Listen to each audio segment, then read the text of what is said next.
Hello, and welcome to the 2021 Geneva Peace Week closing ceremony.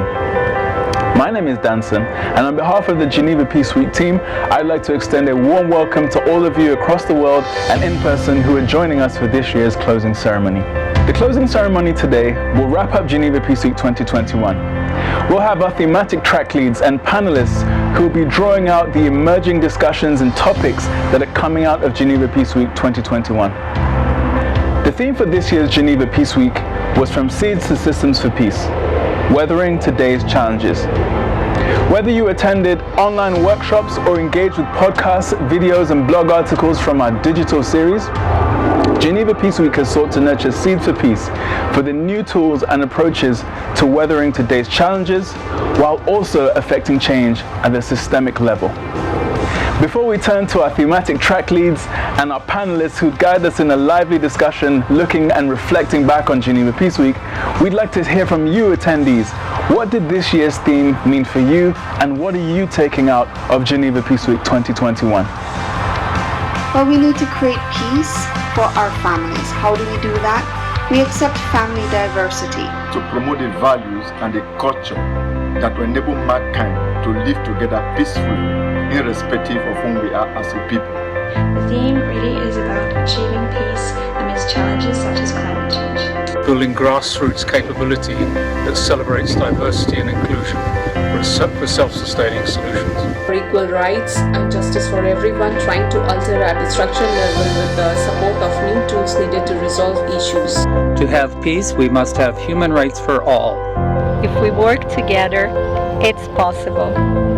I've learned the way to contribute for peace by creating an inclusive environment for everyone. We have to make sure that we fact check, we make sure we're passing on the correct information. Peace and climate change are entwined. Success is not to defeat more people, but help more people. We have to use all the available methods for peace. It is our responsibility to preserve our world. It's the time to act. Therefore, it is our responsibility to lay the foundations. Peace, justice, democracy, and human rights in Laos. To reduce discrimination and violence, and to promote peace building. Dialogue and diplomacy are the only way to build peace. We believe in strong and inclusive parliaments for peace, for democracy, for everyone. It is clear there is another way to make life. Sembremos semillas para la paz con el árbol emblemático del Perú. Peace-building processes must be inclusive. Peace is inclusive and collective. Peace starts from within. The voices and rights of the underprivileged have to be upheld for sustainable peace. It's amazing to hear from our attendees all across the world about what this year's theme has meant for you and what you're taking out of Geneva Peace Week 2021. We'd like to kindly remind you today that the work really starts now. That every single person, individual, actor and institution has a role to play in contributing to a more peaceful world. And if this is something that you're going to embark on and continue and start from today, I welcome you to join me today and all of the attendees across the world in saying, I will plant seeds for peace. I will plant seeds for peace. I will plant seeds for peace. I will plant the seed of peace. I will plant seeds for peace. I sow a seed of peace. I will plant seeds for inner peace through service, meditation, and breath. I will sow the seed that will promote peace in the world. Seeds for a more harmonious world. I plant seed for trade, free trade, humanitarian, climate justice. I will plant seeds for peace. I will plant seeds for peace. I will plant seeds for peace. I will plant seeds for peace. I will plant seeds for peace. We will plant seeds for peace. I will plant seeds of peace. I will plant seeds for peace. I will plant seeds for peace. We will plant seeds for peace. I will plant seeds for peace. I will plant seeds for peace. I will plant seeds for peace.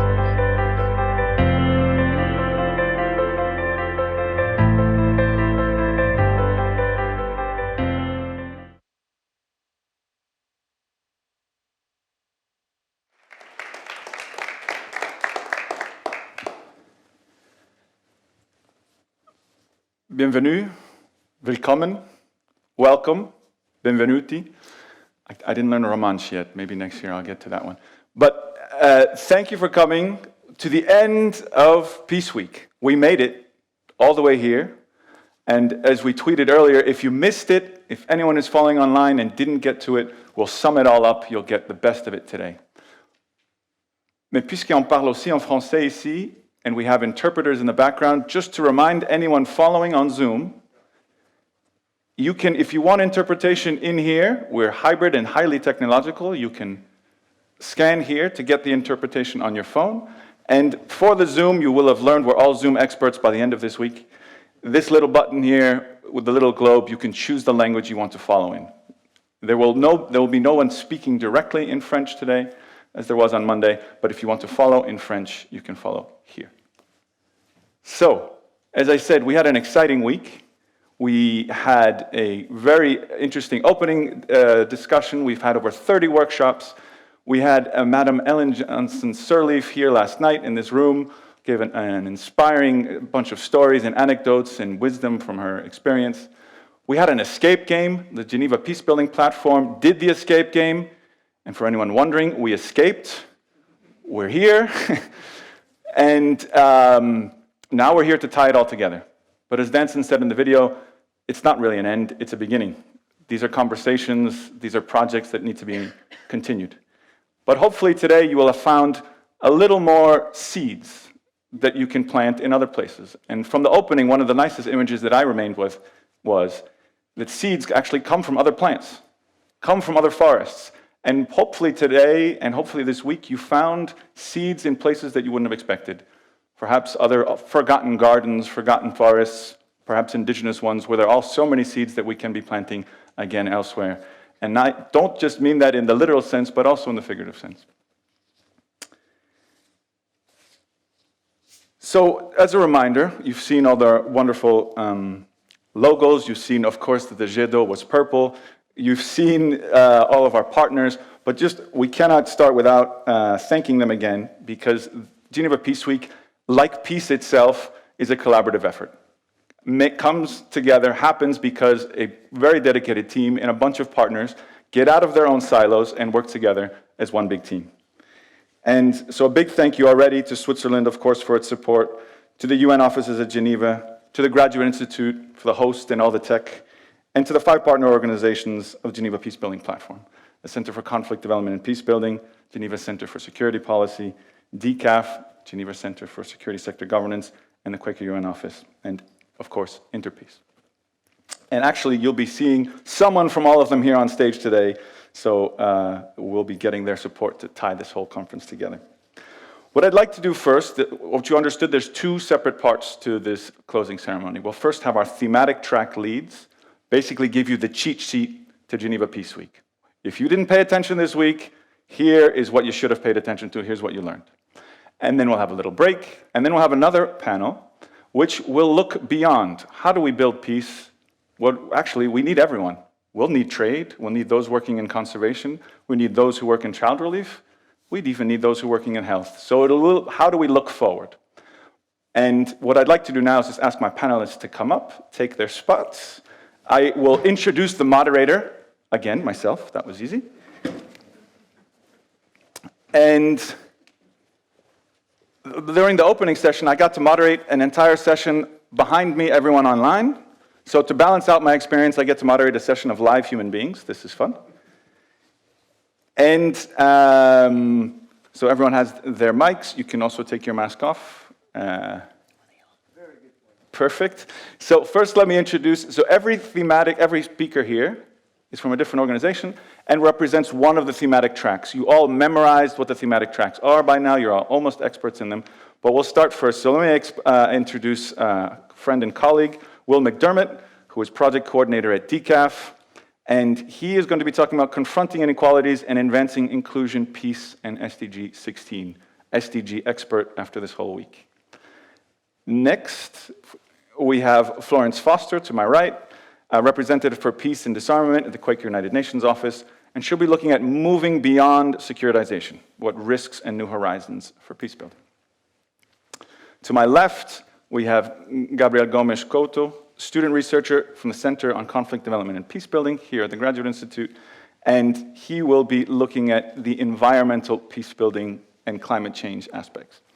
And last but not least, we have Maria Zelma Queda Lopez from the Essential Tech Center at the EPFL. Yes, we brought in someone from the EPFL, and she'll be looking at harnessing the digital sphere for peace.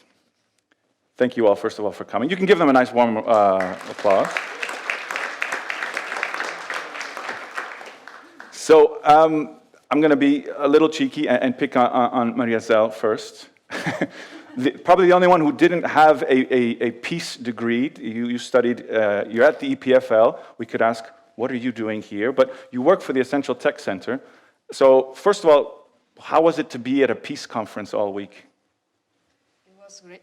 Is it working? Yes. Yeah. Okay. Thank you very much for inviting us. It's the first time that the Essential Tech Center and the EPFL is at the Geneva Peace Week, I think. I believe it. It has been really inspirational. You are super friendly. Your team is amazing. And we have This is true. I subscribe to what you just said. Yeah, you gave us bagels, or everything is like, no, really, really, really inspirational. I think it is the first of many, many other times with a little bit of luck. Great, so you survived the peace conference. We gave you bagels. That's the secret to building peace, is always going through the belly. Why don't you tell us what you learned in your track this week? Actually, it was a really interesting track. We have had 5 workshops. We have addressed the use of artificial intelligence in order to promote peace building, but also mediation, peacemaking.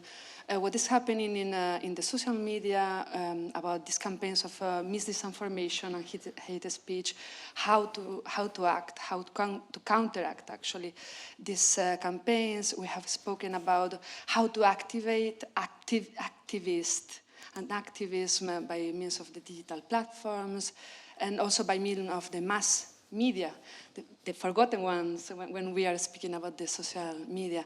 So it has been quite interesting. I have to say that my general perception was that we were orbiting between positive and negative. So technology is used for the bad. So these digital technologies are the ones that are providing the means to do this misinformation, individuals profiling, etc. But on the other hand, there is this huge and multiple leveraging and power of grassroots initiatives building digital applications for the good.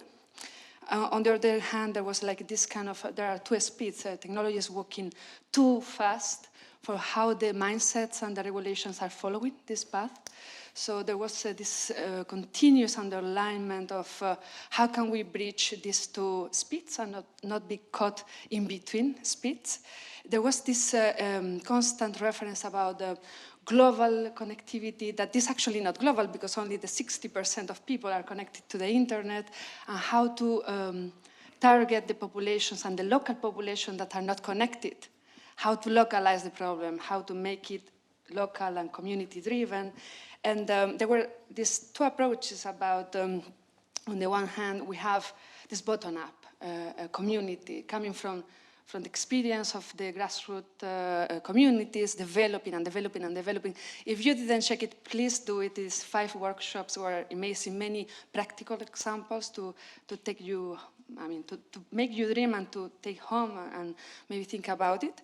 But on the other hand, there is this need for governments, the private sector, international organizations, academia, everyone that has a leading position, this kind of positional power in vertical and horizontal to meet together, look around 360 degrees and meet in the middle, the bottom-up approaches. So there were really these discussions about how to do it and how to embark the private sector. That normally this driven by profit. I'm coming from a technical hard science background, so yeah, this is the main driver. But maybe how to put in the DNA of this sector, peace, seeds for peace, for peace. And to finish, it was this discussion that even if we are speaking a lot about, we are bridging disciplines and fields, how to do it for real, because still now I don't think that at the intersection between peace and tech, for example, we have a good understanding about what is peace and what is tech. So how to work better to break these silos, and I think that this initiative, it is one of the great solutions that we have, like create specific spaces to discuss, and fortunately they are blooming around. So even if there is this like dichotomy between negative and positive, I would say that everything is positive because we are doing positive things, taking it for the good, and we are more and more aware about negative, like risks and challenges. And it is also good because like that we can answer better to the call. So now is the time, and this is the right call. So yeah, I take this with me from the week. Thank you. It looks like you learned a lot this week. Thank you very much. Thank you very much. And as she said, our workshops were recorded. A lot of the digital series offerings are also still. I mean, everything, all the richness that was captured during Peace Week can be enjoyed even afterwards. And so thank you for that, but we'll get back to you. I'd like to turn now to Will. Same thing. What did you learn in your track this week? Thanks. So within my track, which was on equalities or inequalities, inclusion, and SDG 16, we had a few different sort of concepts being sort of pulled together into a different way. So we had 8 live events. We had 5 videos and 4 podcasts, and so there was quite a wealth of different contributions to this track. Within these 17 tracks, we had, or 17 contributions, there was a number of different ways in which people engaged with these topics. There was videos, there was podcasts, there was breakout groups, there was panels, there was presentations and discussions. And so it was really interesting just to see the depth and breadth of different ways in which we can engage and discuss with these different topics. One of the things that struck me is also the amount of time we've also put into these discussions. I mean, between all of this, there was thousands of hours that we've spent discussing this. And I think there was some really interesting lessons that came out of it. And it's maybe a call that we need to keep having these discussions and spending time in. But we can get back to that. You didn't spend enough time on Zoom yet? No, never. You can never get tired of that. And so within this track, though, there was a lot of diversity within how people addressed inclusion, how inequalities can be reduced. What are the inequalities that you're even discussing? And so I saw that there was a lot of this diversity in how that manifested from, we had integrating gender in peace-building organizations, protecting children through education, providing decent work, providing mental health support, and so on and so on. And so there was a number of different, really very different ways in which you can approach inequalities and inclusion, which was quite interesting. And then another thing is then how do we engage? We have these topics and these inequalities and these social cleavages, but then how do we engage with these inequalities? And so there was a number of actually systems that we have available currently that at our disposal on how to address these. Things like using a system of federalism to address peace, the sustaining peace agenda, early warning systems, human rights mechanisms. So there are a lot of these systems that we have planted maybe distantly in the past that have sprouted. It's just maybe not what we conceive of as peace building. It's maybe a different sector, and we should maybe look at maybe the seeds that have been planted by other sectors that have sprouted into these systems, and that we can make better use of. And then one of the other sort of trends that came up consistently was the need for inclusivity. And I think inclusivity manifests in 2 ways as well. First, it's about who we involve, so whether that's marginalized groups, vulnerable groups, and those people who maybe are sort of excluded from often those sort of discussions of peace. We need to be more inclusive in getting everyone around the table, but we also need to be inclusive in these systems we use. We shouldn't only look at the peace-building architecture, but we need to look beyond that to different sectors and work with these different actors on human rights, on sustaining peace is part of it, but within mental health and education, and look at the solutions that are there that actually already are contributing to peace, but maybe we don't sort of engage with it in our narrow conception of peace. So I guess I'll leave it at that. No, can come interesting stuff, some interesting linkages. Also, it's an issue of definition. It's an issue of seeing that the piece that we're talking about there's good ideas elsewhere. So why don't we continue that cross-pollination, and I'll turn over to Flo. Moving beyond securitization, what did you learn? You were in more than one session, I think, this week. Is that possible? That is highly possible. So some of you might have heard me say some of the learning that we've been doing in our track before, so apologies if this is repetition.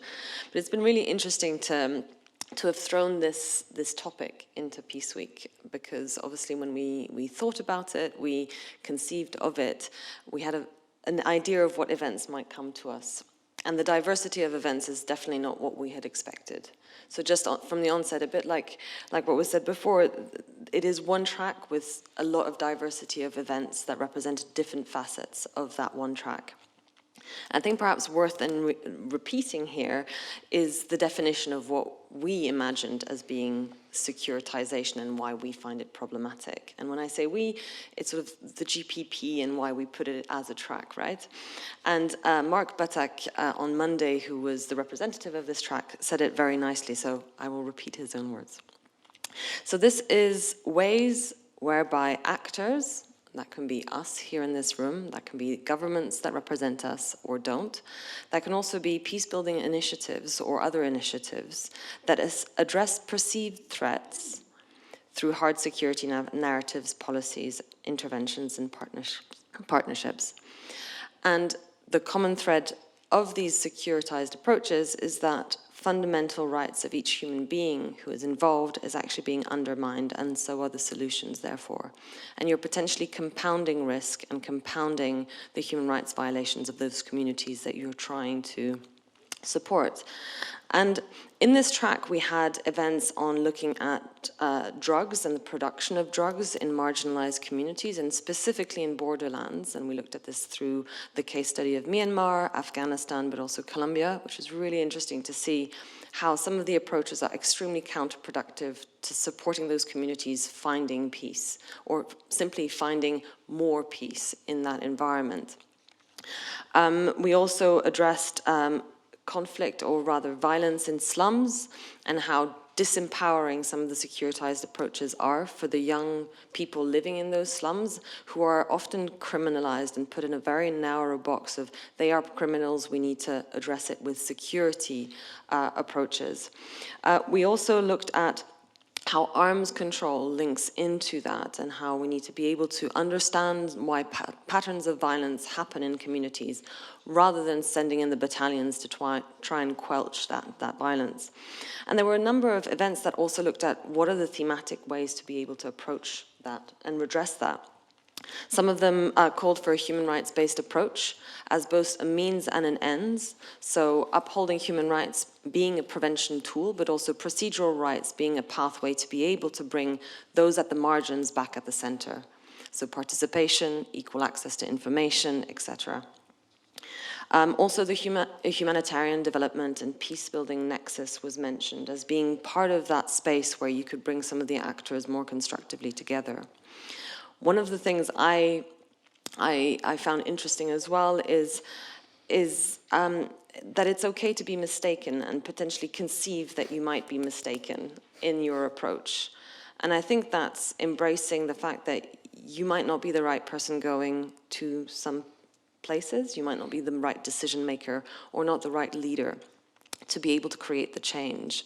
And I'm talking about we because I come from a particular place, and I've gone to other places to create so-called peace. And I found myself in difficult situations where I realized I was the wrong person and I was actually part of the problem. So I think it's about also looking at whose security are we enabling or protecting? What interests are we representing when we try and secure or stabilize areas or communities? And are we empowering the right people when we do that? So thinking of power structures as well. So those are sort of reflections, so more questions than answers, really, in this track. But yeah, I found it very inspiring as well to meet a lot of the different actors in the different silos that I don't reach out to on a day-to-day basis. Thank you for that, Flo. Very insightful. And I think, as usual, this week and these conferences do tend to produce more questions, and that's a good thing. So it's about asking the right questions, not necessarily always finding the right answers. But Gabriel, how about you? Everyone else came up with some good insights. Did you find something this week too? Well, let's find out. First of all, I'd just like to thank all of you from the Geneva Peace Building Platform and all of the partners for organizing everything. It was certainly, I think all of my partners counted the number of events they attended and that were part of their track. I had no idea. I simply binge watched all of them. And as a result of that, I have 6 pages of notes. So just, it might be a bumpy flight, so just buckle up and bear with me. So one of the key insights that came from I think all of the workshops in the Creating a Climate for Collaboration track is the perception that climate change and environmental stressors are not the direct cause of conflict or insecurity. The relationship is not directly linear. So what happens is that this interface is mediated by other factors. And when you zoom in to try and look at what kind of factors are these, you can see essentially 3 points. One of them is the challenges of governance, which can be both domestic and international, and how these exchanges occur. So if you're talking about domestic governance, we're talking about how security, how health, education is provided in the local level. And how can disputes be solved through a legitimate network? Whenever you don't have this kind of local governance setup, there's no vacuum of power. Someone else would try to organize some sort of governance structure, and then you have extremist groups and all sorts of private interests coming up and just taking that space. So governance is one of them. The second is poverty and lack of opportunities, which also influences directly someone's capacity to adapt to extreme weather events or to migrate to safer areas. Sometimes it can be a lot more dangerous not to be able to migrate instead of migrating to another area and then risking causing some other challenges, for example, resource competition, land competition, and being able to provide clear pathways for people to migrate and the opportunities for that is one of the issues that whenever you do not have these pathways, you have an open pathway for conflict as well. So third point is the exploitation of natural resources, which is one of the points that Lindsay mentioned as well this Monday. So extractivism can deepen all of these vulnerabilities. And connecting to what Lindsay said, we need to be very mindful of who dominates extractive businesses and who benefits from that and at whose expense. When we ask these questions, it gets clear that vulnerability in areas associated with extractivism are not a random consequence. Sometimes they're a strategy. They're just easy to access these resources if the environment in general is vulnerable. So these are some of the vulnerabilities through which climate change and the environment can increase insecurity and conflict. But then, just before I conclude my thought, I think we should ask, but where are these vulnerabilities coming from in the first place? So I remember I once read an article called Vulnerability Does Not Fall from the Sky. So where it comes from? If I had to summarize it in only one word, I think it would be inequality. So then inequality essentially dictates why some regions and populations are more vulnerable than others and therefore more prone to being dramatically affected by climate change and then prone to conflict from that. And the problem with inequality is that it is obviously a self-sustaining trap that is difficult to escape from. Unequal environments cannot magically promote more inclusive solutions without deliberate actions to break the cycle of inequality. And to do that, and this is a key point that was mentioned as well in all of the workshops, we need to transition from top-down to bottom-up approaches. And this touches specifically on inclusion of those marginalized, bringing everyone to the discussion, not just as tokens, but really trying to understand what everyone needs to take from discussions and how they're directly affected. So, bottom line, climate change does not cause conflict insecurity directly, but through a range of completely different factors, in which inequality is basically the root cause for essentially all of them. So yes, climate change is an important part of the discussion, but it's definitely not all and not an end in itself. We need to look at inequality. So thank you. Thank you, Gabriel. When I think of Geneva Peace Week, lots of words came to mind, but binge watching wasn't one of them. So sorry, Netflix, but Zoom definitely liked us. We popped up on their screen certainly this week. But thank you for those insights. And interestingly, a lot of your questions seemed to be like questions that could be asked in the other sectors. Who benefits? Who is vulnerable? Where is the vulnerability coming from? And this non-linearity certainly can pop up in the other spaces. But we'll be getting back to you. But why don't I come back to Maria Zell? What I would like to ask this round of questions to you is, what would you say would be an actionable recommendation? And how do you feel, because you said, okay, the tech and the peace crowd, how are those building tech and those building peace? Can we collaborate better besides coming more often to Geneva Peace Week? Thank you, Rainer, such a question. Well, I think that peace and technology is a recent marriage. And it is so we're in the honeymoon phase yet, or not yet? We have passed the honeymoon. It is up to us to make it work, to make it happier. I would say that, first of all, as my colleagues, panelists have said, it is a matter about definitions, vocabulary, and understanding the same thing in the same way. I have the feeling, have had the feeling this week that the Peace Fellows and the Tech Fellows don't understand in the same way the same things. So, for example, now it's trendy to speak about artificial intelligence, big data, blockchain, drones, satellites, but we use it quite lightly. Because actually, the other day I was speaking with a professor at the EPFL, and I wanted to do a small change we were brainstorming in a module for something, how to apply digital technologies in peacemaking. So we were trying to imagine how could it be a virtual mediation, not just brainstorming, nothing done. And I've said, yeah, but if you want to address track 1 and track 2, I've explained to her what was track 1, track 2, track 3. I've just learned recently. Yes, being said that. But I've explained to her, I've seen more or less kind of the same solution, no? And it was something really small to change. She has told me, if we change this, I have to change the 70% of the code of the algorithm. So sometimes we speak lightly about the complexity, underlying complexity of these tools, and we have to learn better what is about tech and this kind of technologies. But it is the same thing for tech fellows. I think that at the DNA of technologists as me, we have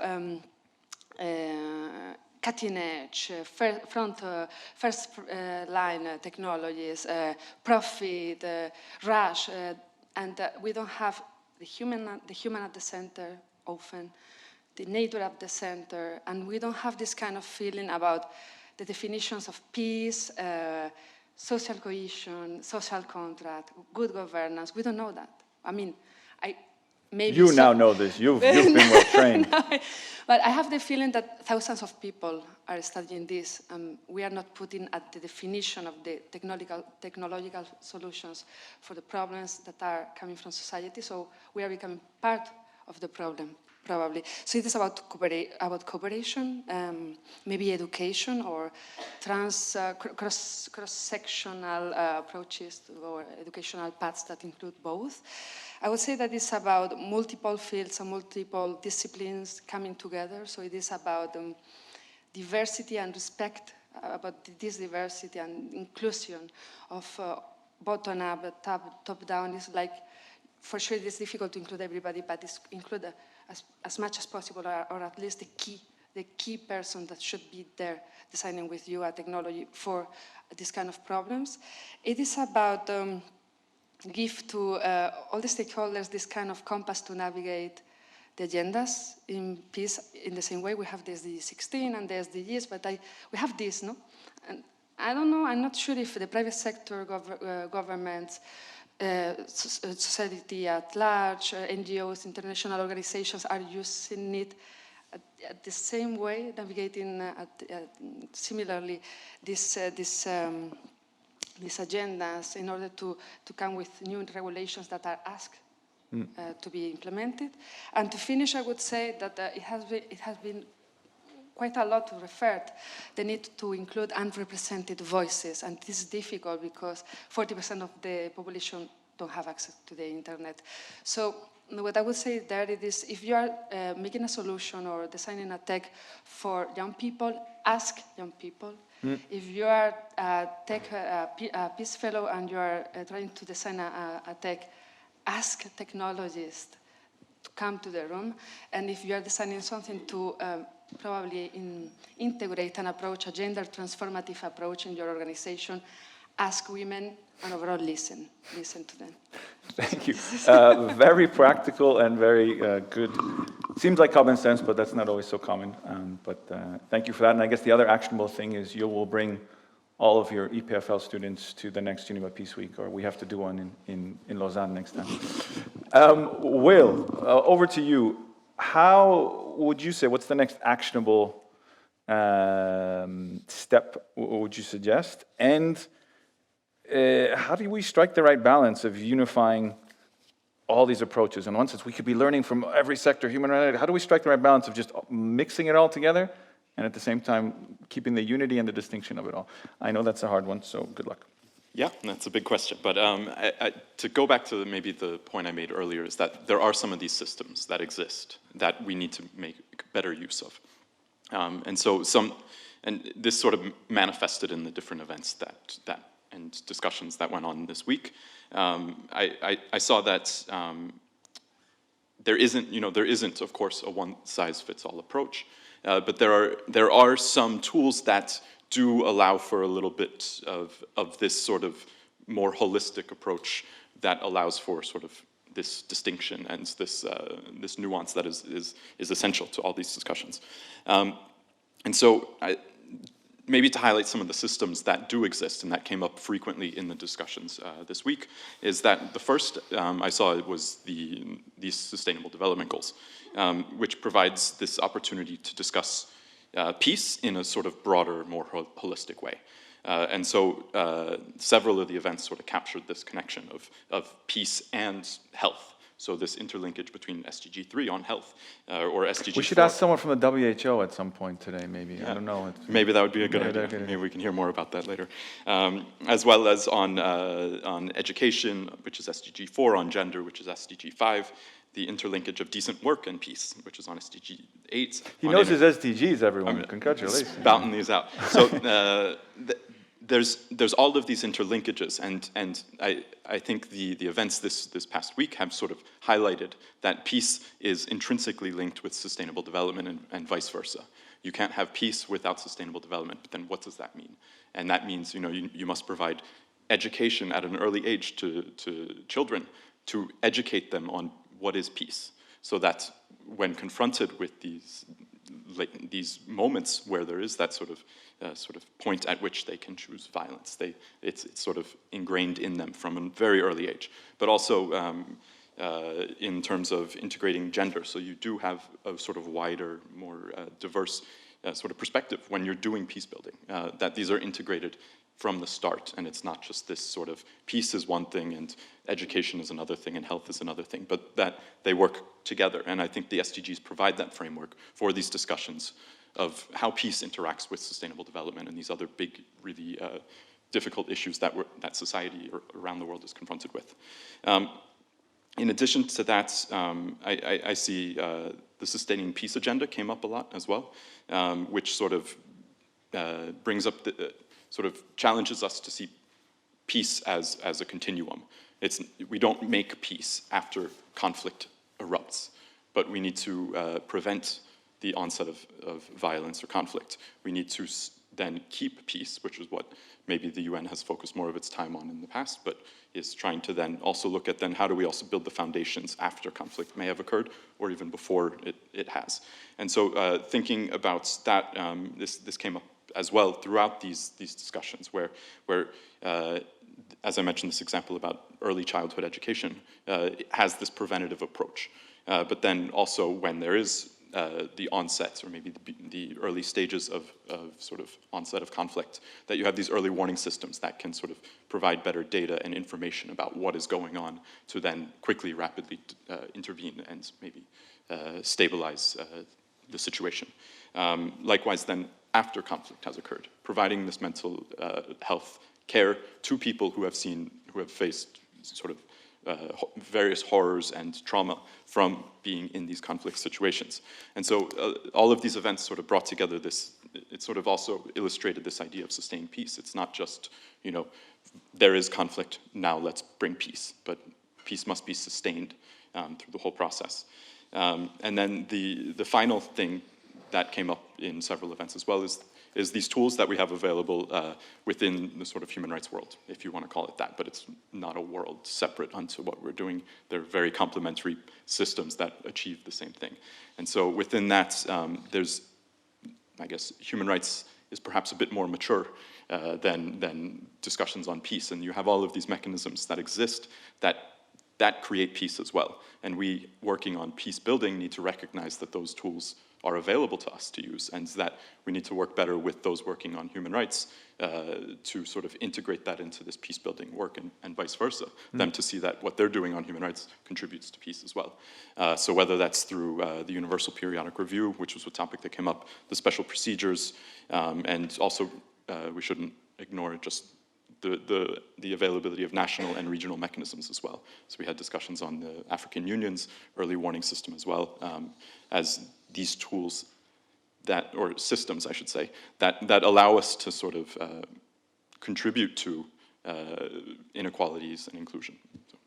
Thank you, Will. And so to all the human rights activists out there, we want to be listening to you. And I know another one actually who works on human rights. So Flo, how does that all sound to you? But I guess the question also to you is, okay, the title of your track was Moving Beyond Securitization. Are we? And in the next few years, how does that look? And other actionable points we can have?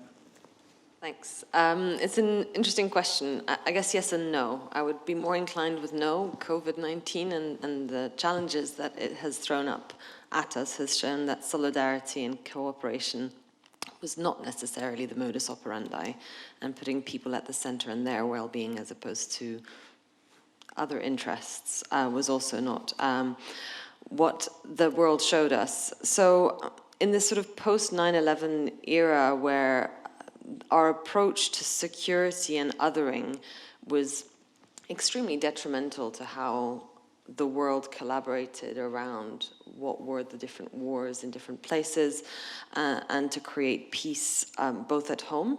When we talk about securitization, we also talk about how we other the migration flows that come to us and see them as inhuman, at least in the way that we treat them and we welcome them.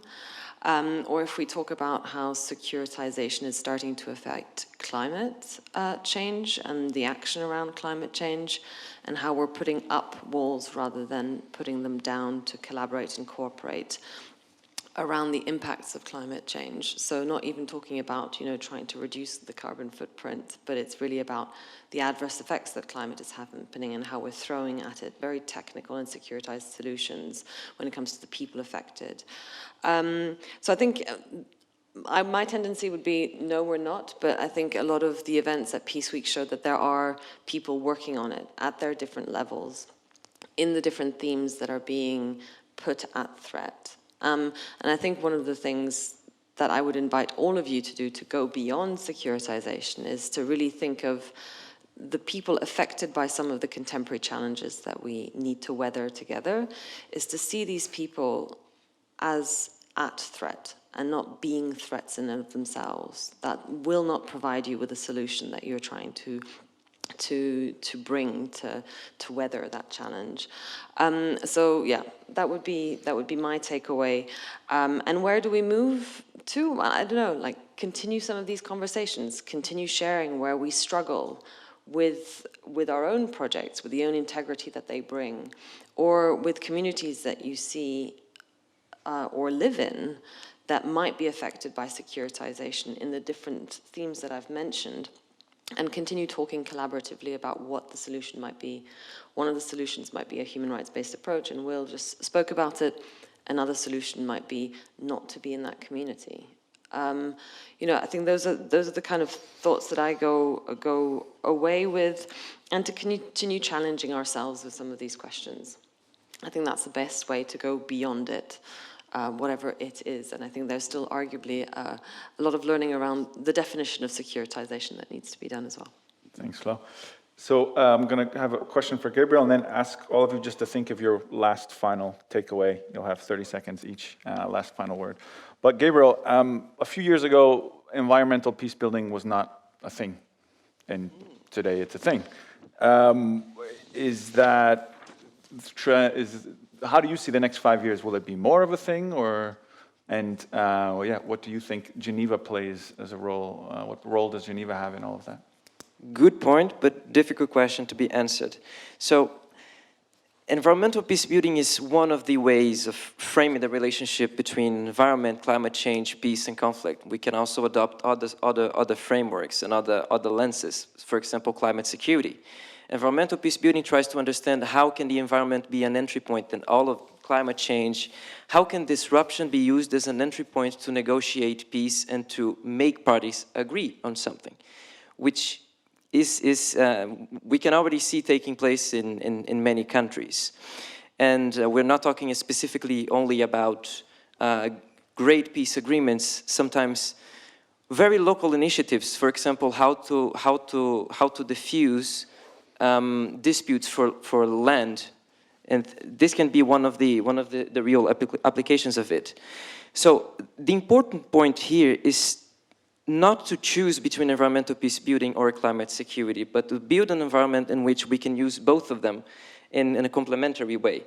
Because yes, we do need to understand what the climate security risks are, how can the climate and security fuel conflict eventually, in order to prepare and to mitigate all of that and diffuse the situation in advance.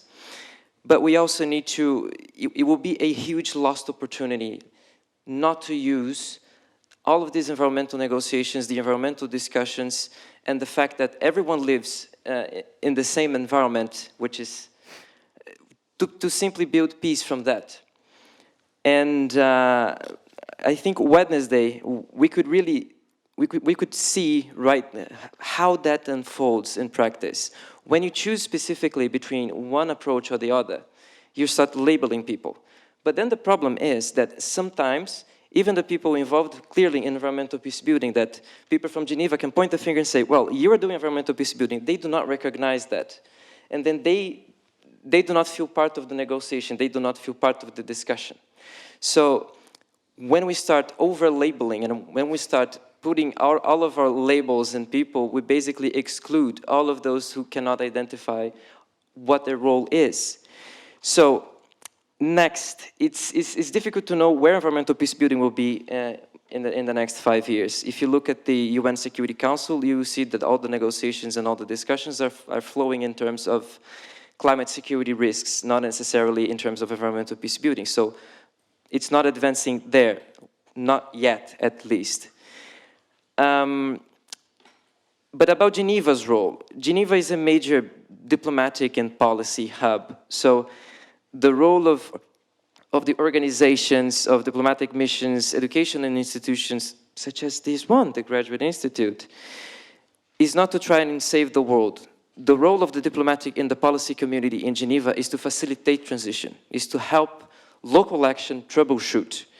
And I think, as Mark said in the opening ceremony, we need to push away the logic of the savior and just realize that there's a lot more we can all do, and not for charity, but just for responsibility. Thank you. Thank you, Gabriel. Very powerful insights, both on a systematic level, but also on an individual level. I think a lot of the reflection that we have here in the peace-building field, we can apply also to our own lives. And as we said from the beginning, Geneva Peace Week is not that peace was built only here. It should start where everyone is, but needs to be built down on the ground, and that needs to be something that we can help facilitate. So now I'm going to ask my panelists for their last takeaway, your last insight, and then we will move on. Maria-Zel, anything else you would like to share with us? Your last chance to talk to the crowd. Yeah, thank you. 30 seconds is it's not that much. So I think that my last comment is about this is a starting point. Spaces like this one, it is just the beginning. If we sit well these seats, maybe the next year is going to be shaking the apples tree. So let's take advantage of the city we are, Geneva, Lausanne, Zurich, Bern, the city we are in Switzerland, any city in which we are, or also all over the world. But in Switzerland, speaking more to maybe to the fellows here, let's bridge more these initiatives between peace, between tech, understand each other better and more, and make the first step, the second, and after, maybe we will meet. Thank you. We'll build peace between the tech people and the peace people. We will not be at war with one another. Happy marriage. Happy marriage. Great. Thank you. Will, last final thought. Don't ask the crowd to remember all the SDGs, please. I don't think they'll remember it. My challenge is to recite the SDGs from memory. Yes. I would pose a challenge, though, to everyone here in the room, but more importantly to those who are sort of watching from another room somewhere, to keep the conversation going with at least one person that you met at Geneva Peace Week. So you can use the Geneva Peace Week app to send a message to anyone who registered to attend.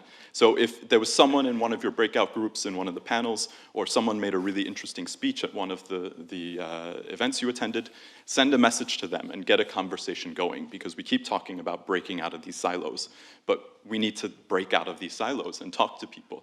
And so my challenge would be have at least one conversation, ideally many more than that, and keep that conversation ongoing, so that next year, at this time, you can reflect on how that conversation has gone, and hopefully it's led to some concrete change, but at least build that space to have those conversations. Couldn't have said it better myself. Well, I did not force him to say that, just saying. But do, yes, use the app. Flo, last thought. I think I have now it's working. I guess perhaps another challenge, to continue asking yourself those questions as individuals, as organizations, as leader of a program, or as somebody supporting a program elsewhere. Who are we protecting? Whose rights are we putting at the forefront? Are we doing it with integrity? And what are the power structures at play? I think just starting with those questions is a good way to ensuring that you do go beyond securitization and that you do put human rights at the center of the future world that we want to live in. I think that sounds really grandstanding, but I think those are the simple questions that every day one should try and ask ourselves. Why do you cross the street? Because somebody of a different color is on that street, on your side of the street. Those are questions that you need to ask yourselves of why do you have that bias? Why do nationalistic governments have a rhetoric that others, a migrant, or others, communities that are being affected by climate change, or are othering communities within their own country that are affected by drugs? I think ask yourself questions. You might not have the answers, but starting with that gives you a moment to take a step back before jumping in. Perfect. Flo, Gabriel, can you top that? I'm going to make your life a little bit more difficult because I have a quote and an announcement. Oh, wow. So just hold on tight. So this quote actually came from the workshop with the Berghoff Foundation, and it came from someone working in one of their projects in Somalia.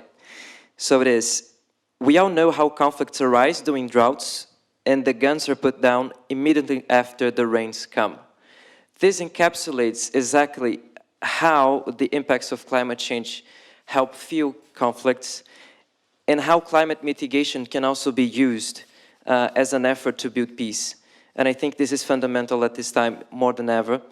And we still have a window of opportunity. I'm just going to do the Greta Thunberg thing here. We still have a window of opportunity that is just closing and is just barely open. Before I wrap up, I just have 2 announcements to do. You said 1. Okay, we can combine them. Will that work? Let's go. It's a 3. You announced that you have 2 announcements. Yeah, go ahead. There we go. So the Geneva Peace Building Platform just launched the stock-taking report covering all of the main findings and conclusions from the Geneva Dialogues on Environment, Climate, Conflict and Peace. So please make sure to read that. It's available on GPP's website. And if you are already there, just make sure to subscribe to the mailing list. I don't even work at the GPP, just to make that sure. I'm just making your life easier. Look at that. Last point is that also there you'll find the registration link for the 2nd International Conference on Environmental Peace Building, which is going to take place here at the Graduate Institute between the 2nd and the 4th of February next year in 2022. The event will be hybrid, so if you're around, just join us, register online and join us. And if you can't be here, you can watch everything online. Don't worry too much about that. There are no registration fees, so even if you're around, just join us. There's free food involved, so... Even if online, somehow. There we go. Yeah, we're going to find a way to do that. So register online, and I hope to see you all in February as well to continue the conversation on environmental peace building. Thank you very, very much. Thank you, Gabriel. So a big round of applause to our panelists.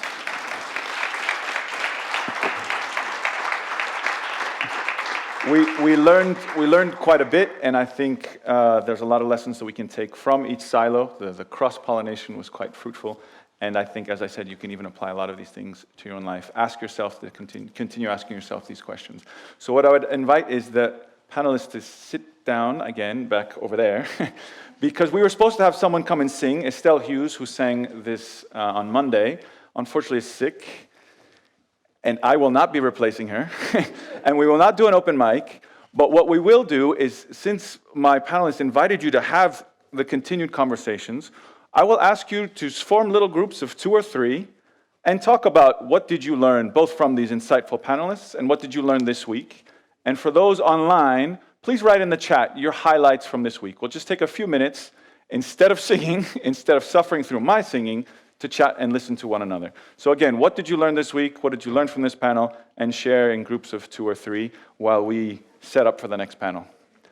Don't be shy, chat away. You can move around if you're sitting by yourself. No excuses.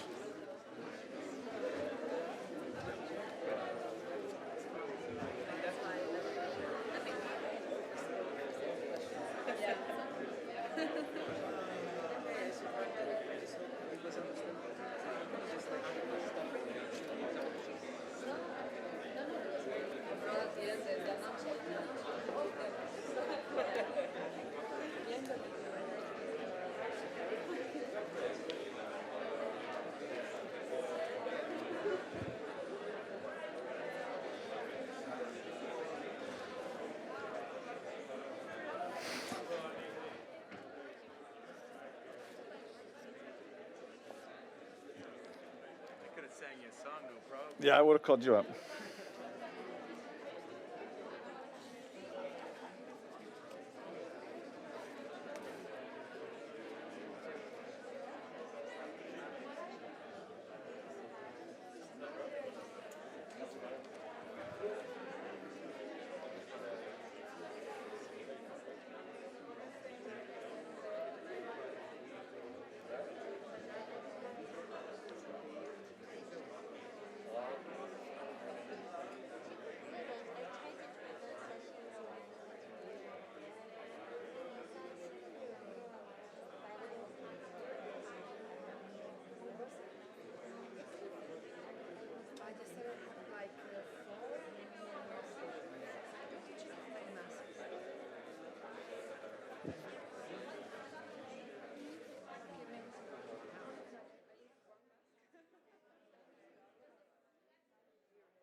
So this is always the fun part, trying to cut you guys off. It makes you really miss Zoom sometimes when you can really just cut out the breakout room and press mute on everybody. This will take about another 30 seconds. So just inviting everyone to come back. Does that still work? Does the raising hand thing work? Can I raise my hand? It's dangerous to give you guys too much agency here. We have a great panel waiting for you.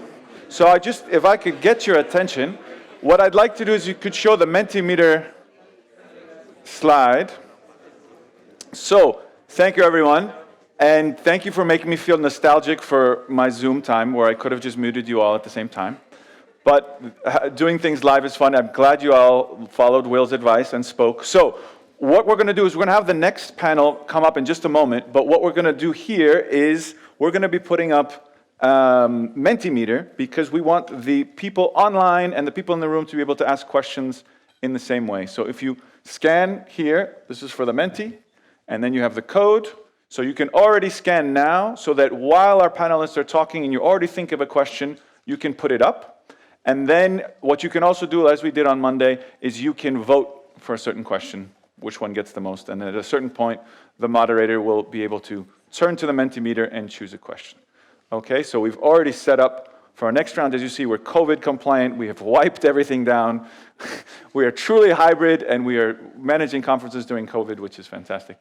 So I would like to invite up Alexandre Monafo, who is the Director of Strategic Partnerships and Communications at Interpeace. He's also been part of the organizing team for Geneva Peace Week. So great to finally give you the floor, give you the mic. Up to you, and I invite you to invite the rest of your interesting panel and lead us through an interesting conversation. Thank you, Rainer. Hi, everyone. Thanks for joining us. You were brave enough to follow a second panel today. And I must admit that I've been given two objectives when I've been asked to moderate this session. One is to have first a very good conversation about peace building. That's what's expected from Geneva Peace Week event, right? And so the standard is here and the bar is high. We know I'll try to do my best. But second, I know is that many of you are here because if you are brave enough to survive this panel, there will be a prize, right? We will finally know we will win the cruise tickets that you announced at the beginning of the week. So on the second objective, I just wish you good luck, and we'll hope that we'll figure that out soon. So with that, also just a word we've heard from the panelists today, just before. There's a lot about the what of peace building, right? What are things we need to do? Innovations. What are the obstacles? What are the policy challenges we have? So we've heard a lot from our colleagues from the thematic track today. And we've also learned, especially from Will and Gabriel, there's an underlying question in all this, is the who. Who are the peace builders? We talked about labels, we talked about, some actors who do not consider themselves as peace builders. And in a way, we know sometimes we as peace building organization, we tend to talk and interact with usual suspects. So together with GPP colleagues, we thought, why not inviting unusual suspect, or what we could consider unusual suspect, to this panel for a closing ceremony. So that's why I'm very pleased and honored to welcome our panelists today, and as I will welcome them, asking them to join me on stage. So I will start with Ambassador Xianchen Zhang, who is Deputy Director General of the WTO, World Trade Organization, and just down the block here. Xianchen has served as Vice Minister in the Ministry of Commerce of China. He has a long, extensive experience on WTO, international negotiations, policy, and research. Welcome. Let me also now invite Barbara Hinterman, who is the Director General of Terre des Hommes. Barbara is bringing with her more than 25 years of experience in humanitarian settings, peace building and development. So perfect person to be joining us today about this issue. Thank you, Barbara, for joining us. We have online, and I don't see it on the screen, but I hope he is there with us, Juha Sikamaki, who is Chief Economist at the IUCN. I see you now. Juha, welcome. You're joining us from Washington, D.C., and a lot of people may ask, but IUCN, are they not based in Gland, actually, and have they moved? And Juha, you've been telling me that actually the Washington, D.C. office is quite a big one, and for obvious reasons, there's quite a lot to do on that side of the ocean to make sure that biodiversity and natural resource conservation issues are being advocated. So Juha, you're joining us from D.C., so good morning. Thank you for coming. And finally, we have Mathilde Bodert, who is Technical Officer responsible for the development and support of the WHO Global Health and Peace Initiative. Well, Mathilde is also an anti-peace colleague. You are a peace-building expert, and you've been seconded to WHO more than a year ago now. So you'll tell us more about that, but you bring with you as well more than 13 years of experience in conflict-affected contexts in general. So thank you for joining us, and welcome to this conversation. And let's try to have a conversation in maybe 3 segues, if I can suggest that. First, we heard from Will and Gabriel in particular today that when we talk about peace, there's a lot of question mark. What is the peace we're talking about? And actually, we would like to hear from our different panelists today, how do they see peace in their own work? They're not peace-building organizations per se, and yet we will hear that there's a lot being done and thought of regarding peace. So after having that conversation about the framing of peace, let's try to also reflect about what difference does it make. What is the difference we'll have on the ground or not in the field? And finally, what's next? What are the obstacles? What are the challenges? And where will you be in 2022? We'll have a look at that. So let's dive right into the first part of this conversation, which is about the framing, about the thinking, the theoretical frameworks. But we will finally also, of course, land in concrete examples. So let me turn to you, Ambassador Xiangcheng Zhang. We have an intuition that trade is probably one of the most ancient and old peace-building tool, actually, to connect people, connect communities. So there's this intuition that there's a strong link between trade and peace. And can you tell us now what is this? How is this leverage between trade and peace being pursued at WTO, and how? Thank you, Alexander. Several weeks ago, I was here for the Geneva Week for Trade. Then I feel comfortable because I am familiar with the trade issues. But now this is Geneva Week for Peace. I feel a little bit nervous because I'm the only non-peace building expert in the panel. But I do think there's a linkage between trade and peace. Actually, the multilateral trading system, the GATT, the predecessor of WTO, the General Agreement on Tariff and Trade, was established after Second World War as an effort of peace building. It was designed as one pillar of the triple together with IMF and World Bank for the economic global governance. And the founders of the multilateral trading system, they share the view that the purpose of this organization is to promote peace and stability through generating economic interdependence and prosperity. And in the past decade, I should say it fit the purpose. The global tariff reduced by half, and the stability was kept, but sometimes we take it for granted. For example, during the pandemic, during the financial crisis, of course, we see the dumping of protectionism, the unilateralism, but there's no full-fledged protectionism in the world. That's the reality. And during the pandemic, according to the WTO report, the world economy, the world trade, has two natures, two features. One is susceptible. Susceptible means we linked to each other. Another feature is resilient. The performance of trade is much better than we expected before the pandemic. So where is the resilience from? It's from the multilateral trading system and from the role of the current rules, which covers 98% of trade. So we couldn't underestimate the establishment and the current existing rules. Having said that, there's a new connotation of the meaning of trade for peace. And in 2017, a group of WTO members and exceeding countries, they launched the Trade for Peace initiative in Buenos Aires, the Ministerial Conference. And then it generated support among the WTO members. Now we have the Trade for Peace program. It covers the political partnership, the dialogue, outreach, research, training.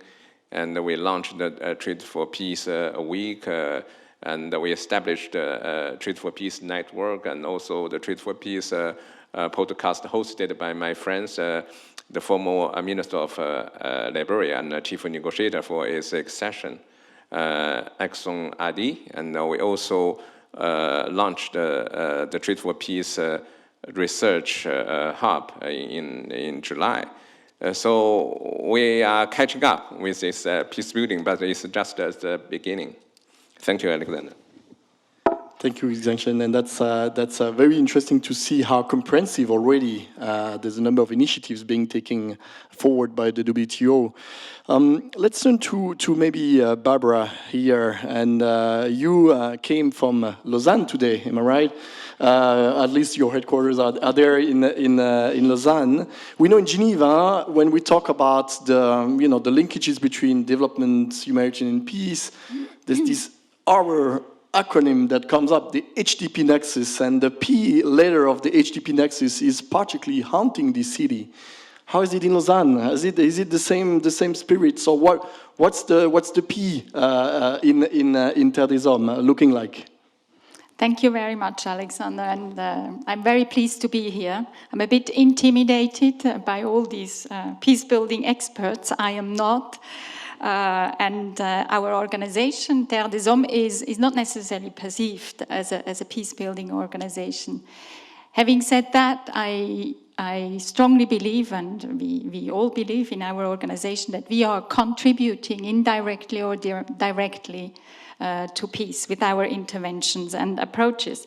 So at the beginning of our history, in the 60s, we were a humanitarian organization, very much focusing on emergency, saving children, especially in the Algerian war, etc., but also in other contexts. So that was very much inspired by our founder, Edmond Kaiser, who said, and I have to read it because I'm not familiar so much with the English version, as long as a child is exposed to hunger, her abandon, misery and pain, and wherever she is, Terre des Hommes will provide immediate help as total as possible. So it's very much focused on emergency response.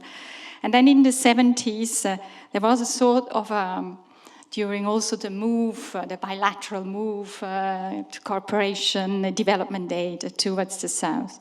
There was an internal movement, a counter-movement within the organization, pushing very hard for development aid. So then Terre des Hommes changed the approach. Terre des Hommes Lausanne, there are various in Switzerland, so we changed and added and focused much more on development aid, while keeping the emergency part somewhere. And where it really changed then was with the earthquake in Bam in Iran in 2003, where I believe, I was not there, but what I heard from our history, that it became more clear the link between development aid and emergency aid, although it was not a very mature concept yet for our organization. And then I would say into 2010, with the earthquake, unfortunately, in Haiti, we learned a lot, like many organizations, where we really reinforced the link between emergency aid doing emergency aid and immediately starting thinking longer-term solutions. And from there, we developed our theory of change in this regard in our 3 main programs: access to juvenile justice, migration, and health. And it became really, in the strategy 2016-2020, it was our framework to go forward. Now, in the new strategy, we decided to really, what we live in the field, and I will come later on to concrete examples, really conceptualize our theory of change and have the 3 aspects in it, which is the development aid, emergency aid, but also social cohesion. We don't use necessarily peace building, we use social cohesion, but I guess at the end we all mean the same. So what does that mean for us? I will finish soon. We do strengthen the national and local systems. We work very closely with the local communities, but also with the local authorities and national authorities. So each action is actually embedded in the local systems. Our main partners everywhere where we work in the 35 contexts are local partners, while we have also some international, of course. Participation, or somebody mentioned, or even in the videos we saw, inclusion was very much mentioned. Terre des Hommes has one of the key principles in action, which is participation. It's child participation. And I think we can say inclusion or participation, it doesn't really matter. But I would like to give one example. During the pandemic, we engaged in a huge survey called #COVID under 19. 26,000 children contributed, and 36% of the children said that their governments do not respond to their needs. I think this is a good example to say that the inclusion of vulnerable people and communities, families, is so fundamental, not only for the pandemic, but also for obviously peace, finding peace. Thank you, Barbara. What we see in your intervention is also how much your pathway, terrorism pathways, mirrors the entire humanitarian community. And I recall some words of Yves D'accord when he was Director General of ICRC, when he said that part of the strategy of the ICRC was to inscrire l'urgence dans la durée, making sure that what we were doing before in terms of emergency response becomes something where we know has much more long-term impact and effect, and you seem to echo that as well. Juha, good morning again. You're with us, and again, we've heard a lot already. I don't know if you had a chance to listen to our thematic track leaders about environmental peace building. So we know there's obvious linkages between all these issues, and especially about nature conservation. Can you tell us more here about IUCN ON's endeavor in terms of first theoretical thinking about this? We heard that from Gabriel. The label, the frameworks are important. Tell us more about IUCN here. Thanks. Well, thank you very much. Yes, I had the pleasure to follow the first panel. That was very insightful. But thanks from my side for the opportunity to join this discussion with so many distinguished colleagues. Sorry for not being able to be there in person, but I'm glad that the connecting remotely is an option. Now, one might ask, what are the connections between peace, conservation, and nature? And it turns out that there are many examples. At the very simplest, many areas that are critical for conservation are also areas prone to conflict. So simply to operate in those areas, one needs to have an understanding of conflict and how to manage that. Conflicts also typically have a negative impact on nature. So reducing conflict can be a way of conserving nature. In some cases, nature and natural resources is a form of financing conflict. So again, nature plays a key role here. In some cases, these connections can be quite surprising. And a recent example here is the case of Rohingya and the refugee camp that was set up to help their plight there. But accidentally, the refugee camp was situated so that it cut off the only migration route for elephants crossing frequently the region. And this led to human-wildlife conflict at the refugee camp, unfortunately also leading to several fatalities. Now, fortunately, the issue was remedied with the critical help of the refugees themselves by implementing a wildlife management program. So there was a successful ending to this. Now, then yet another layer of linkages here involves people. You know, when you talk about nature, you cannot forget people. They're always connected, and especially in the areas of conflict, areas that are prone to conflict, also very important for conservation. Livelihoods typically depend on nature and natural resources. So again, the link there is very concrete. And so with these many linkages between peace, conflict, and conservation, IUCN recognized the importance of the topic and actually dedicated its first report in the new IUCN flagship report series to the topic of conflict and conservation. This report was published just a few months ago, and I'll say a few words about the report and what we found out. The key question addressed in this report was really quite basic. And we wanted to know whether conservation of nature, natural resources, can be a positive force towards peace building, preventing the pressures that drive conflict, giving opportunities to end conflict, and making sure that the peace, when achieved, can endure. The report takes a very kind of comprehensive and evidence-based view here, and one key observation that comes across is that the linkages between peace, conflict, and conservation are many. They're multidirectional. There are effects of conflict on nature, and there are effects of nature and natural resources on conflict. We use a range of approaches. There's a synthesis of literature. We use exploratory analysis, primary analysis, a number of case studies. And there were many authors involved, almost 30 authors in this report. I won't go into much detail, but I want to give you a flavor of the key results. When we examine the effect of armed conflict on nature, and by nature and natural resources, we refer to living nature. So for the most part, we set aside oil, minerals, gas, and extractives, focus on living nature and renewable resources. We find that the armed conflict typically has by and large, negative impact on nature. There's some evidence that protected areas, some areas that conflict may actually help protect biodiversity, but typically those effects are short-lived. When we examine how nature, natural resources are linked to conflict, we do make a general finding that nature, natural resources can play a role.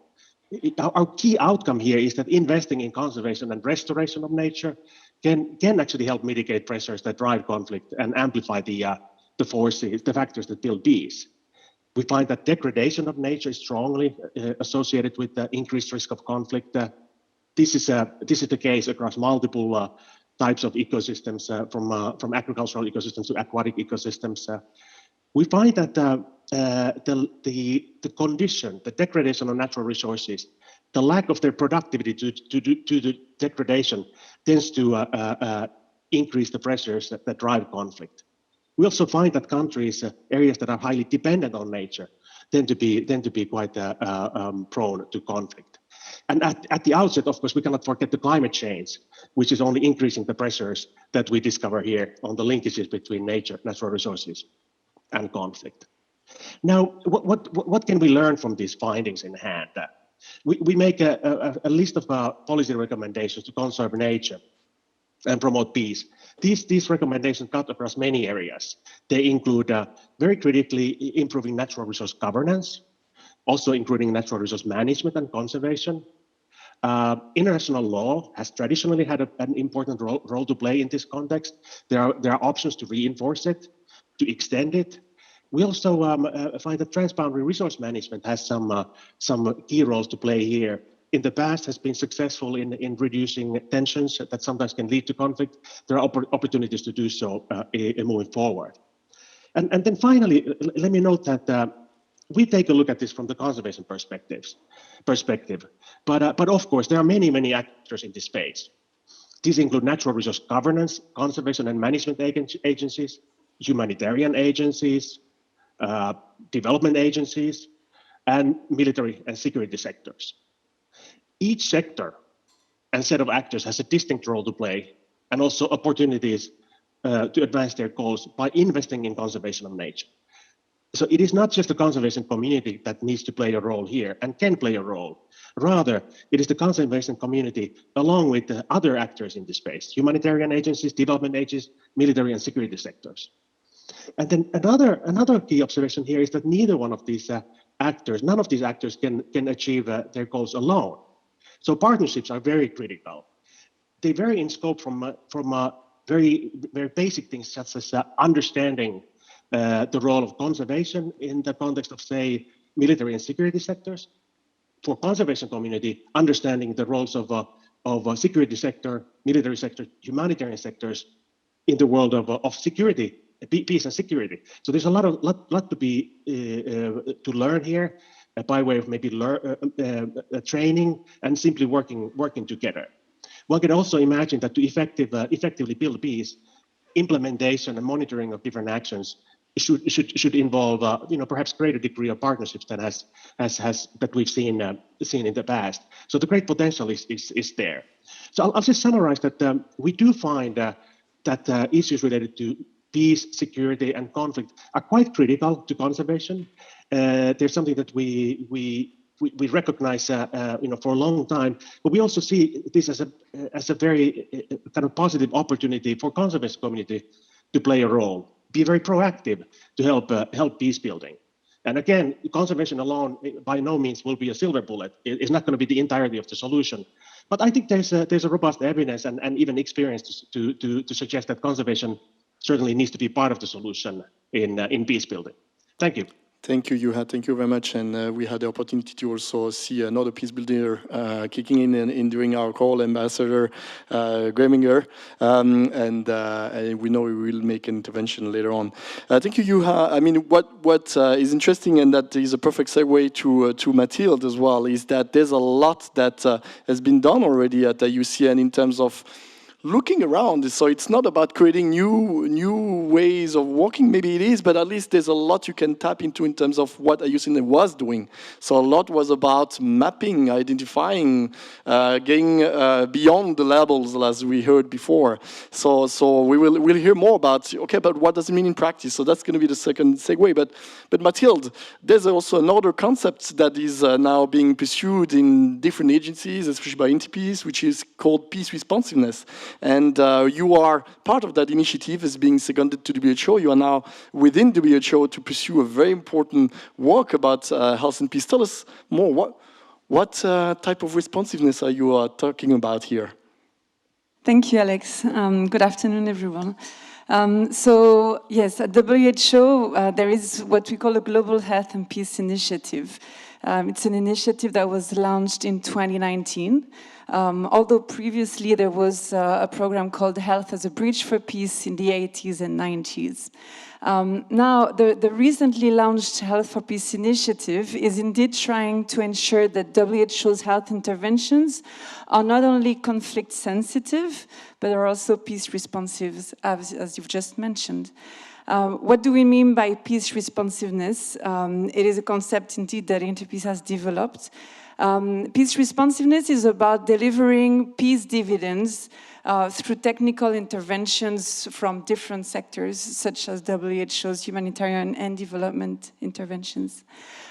So basically what the aim of WHO's Global Health for Peace initiative is to ensure that wherever we intervene in a fragile or conflict-affected environment, we ensure not only that we do no harm on peace and conflict dynamics, that's conflict sensitivity, but that also we contribute to peace outcomes if appropriate. And I'm adding this because we're also very aware that talking about peace building for a humanitarian organization can be sensitive.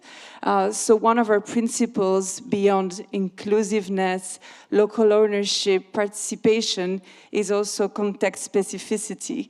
It's very up to every WHO country program to assess what can WHO's contribution be towards peace. Can it be at political level, at track 1 level? Can it be at track 2 level with influencers in society? Or should it be at community level? Which is actually where our focus is. So going back to your initial question, when we talk of peace responsiveness, we mainly focus, but not only, on peace at community level. So we talk about peace with a small p, for those who are experts in peace building, meaning societal peace more than political peace.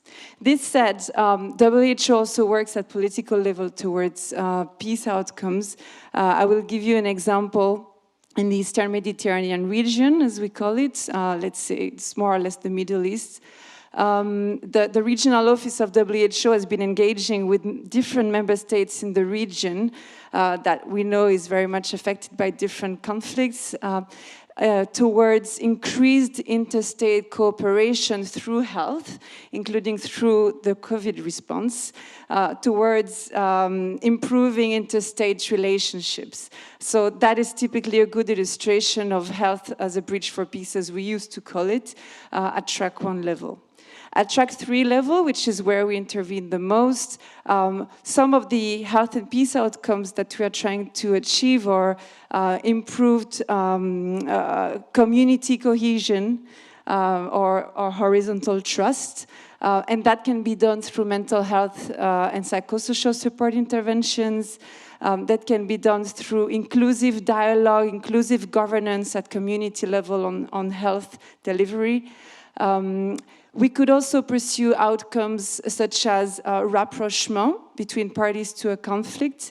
So these are instances where WHO acts sort of as a mediator through health, because, and I will finish with this maybe, we are very aware that while humanitarian interventions are supposed to stay neutral, and they have to stay neutral, as a peace builder, I also do believe that you cannot talk of neutrality without really understanding where you're actually sitting in this peace and conflict environment, and it is difficult to stay completely neutral.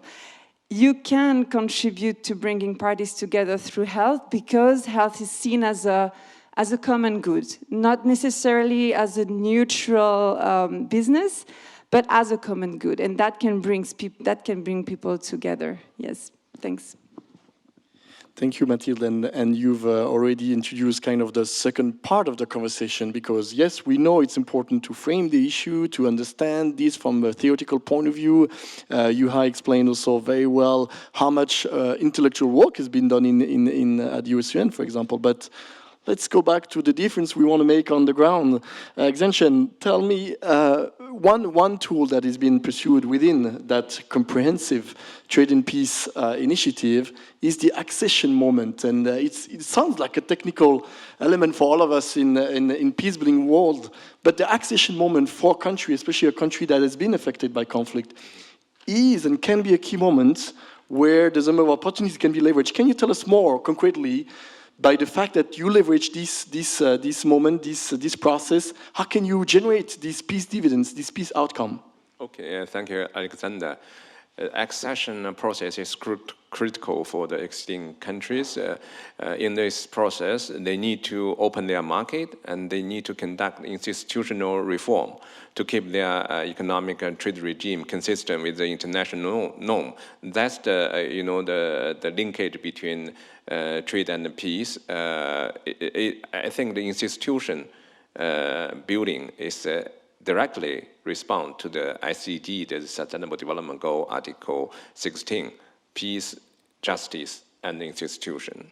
With the institution consistent with the WTO agreement, the existing country will be bound by the rules. They have more obligations. They have more obligation, and the entrepreneurs will have more freedom in the market.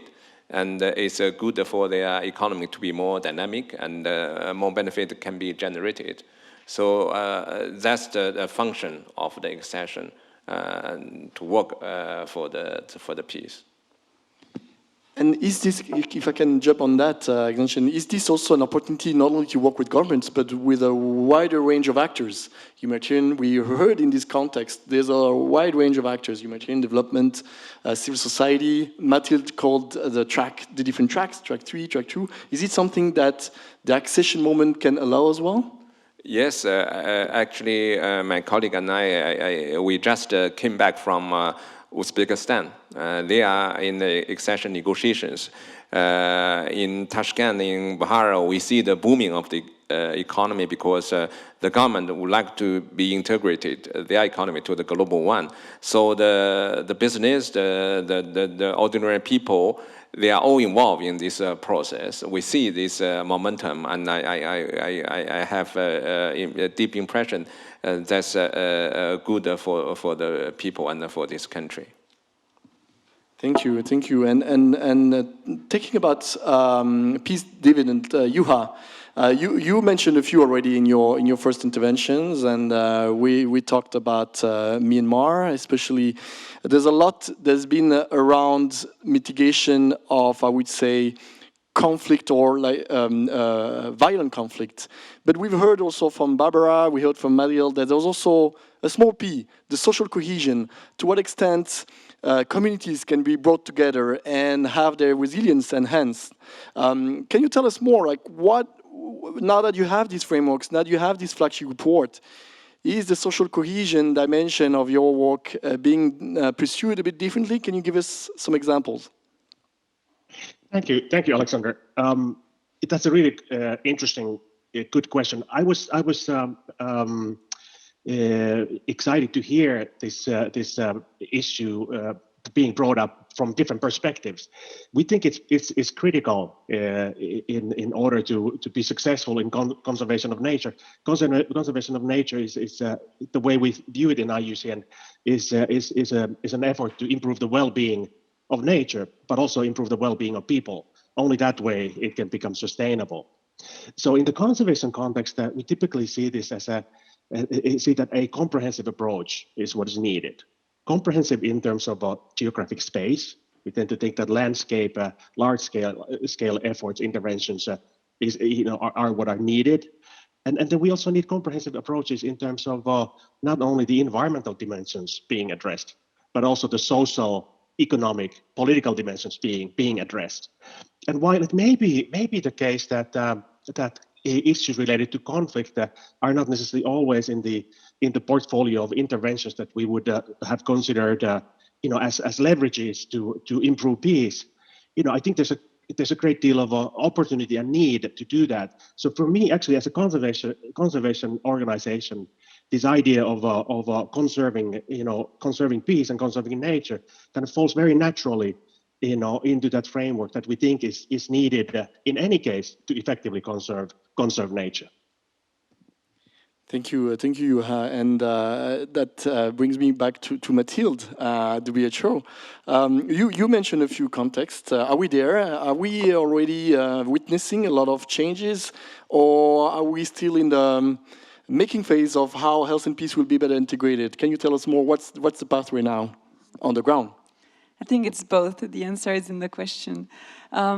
Yes, there are currently health and peace projects being implemented in different countries, but we're still learning from them, and we very much still need to learn about evidence of impact, evidence about the link between health interventions and social cohesion.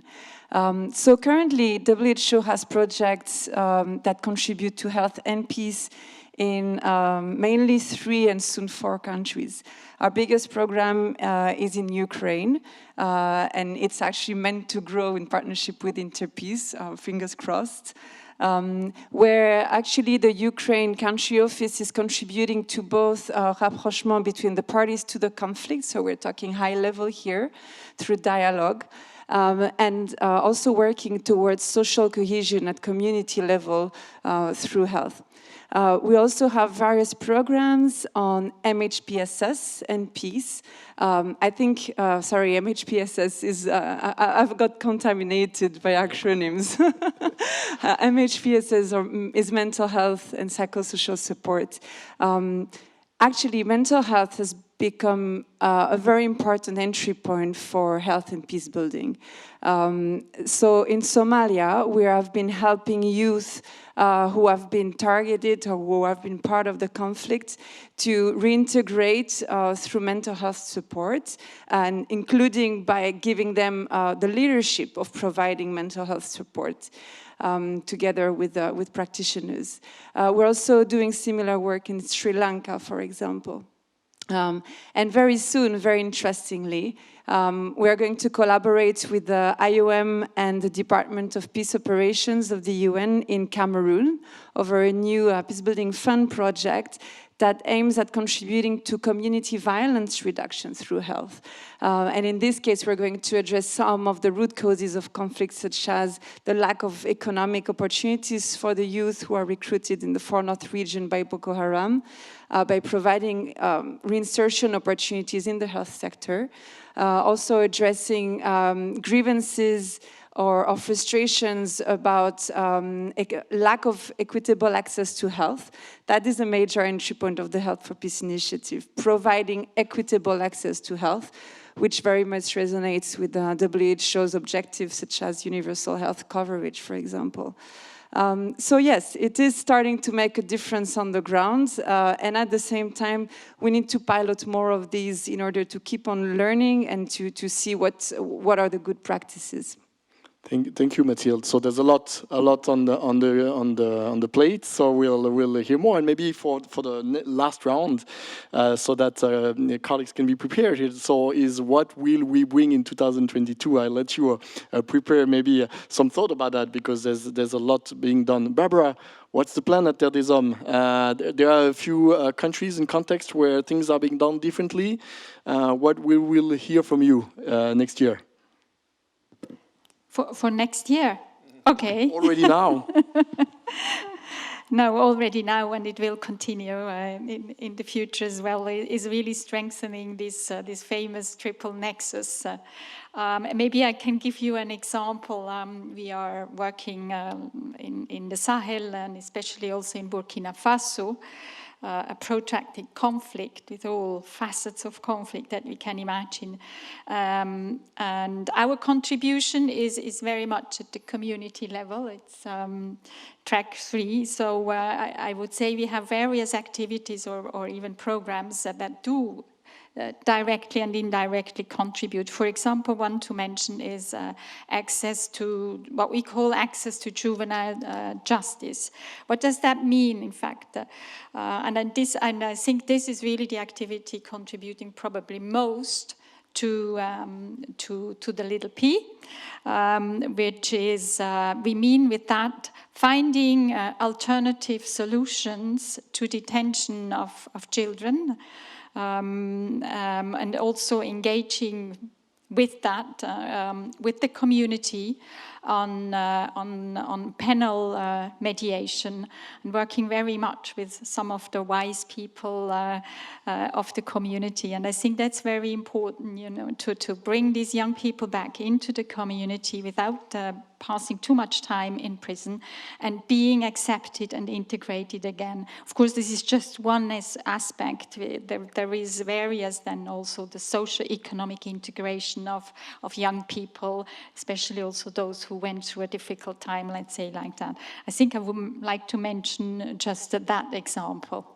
Thank you, Barbara. And we'll hear also that in the Sahel, there's so many interventions. It's so relevant that this type of exercise is also being, pursued in the Sahel region. So I know we have to wrap up soon. I have Rainer being very nervous because I think it's because you know the winner of the ticket, right? And that you want to announce that. So I know. So why don't we go for a last round of questions? And I would like to maybe ask you about next year. I would like to take it almost for granted that we will see you next year at Geneva Peace Week. Is that right?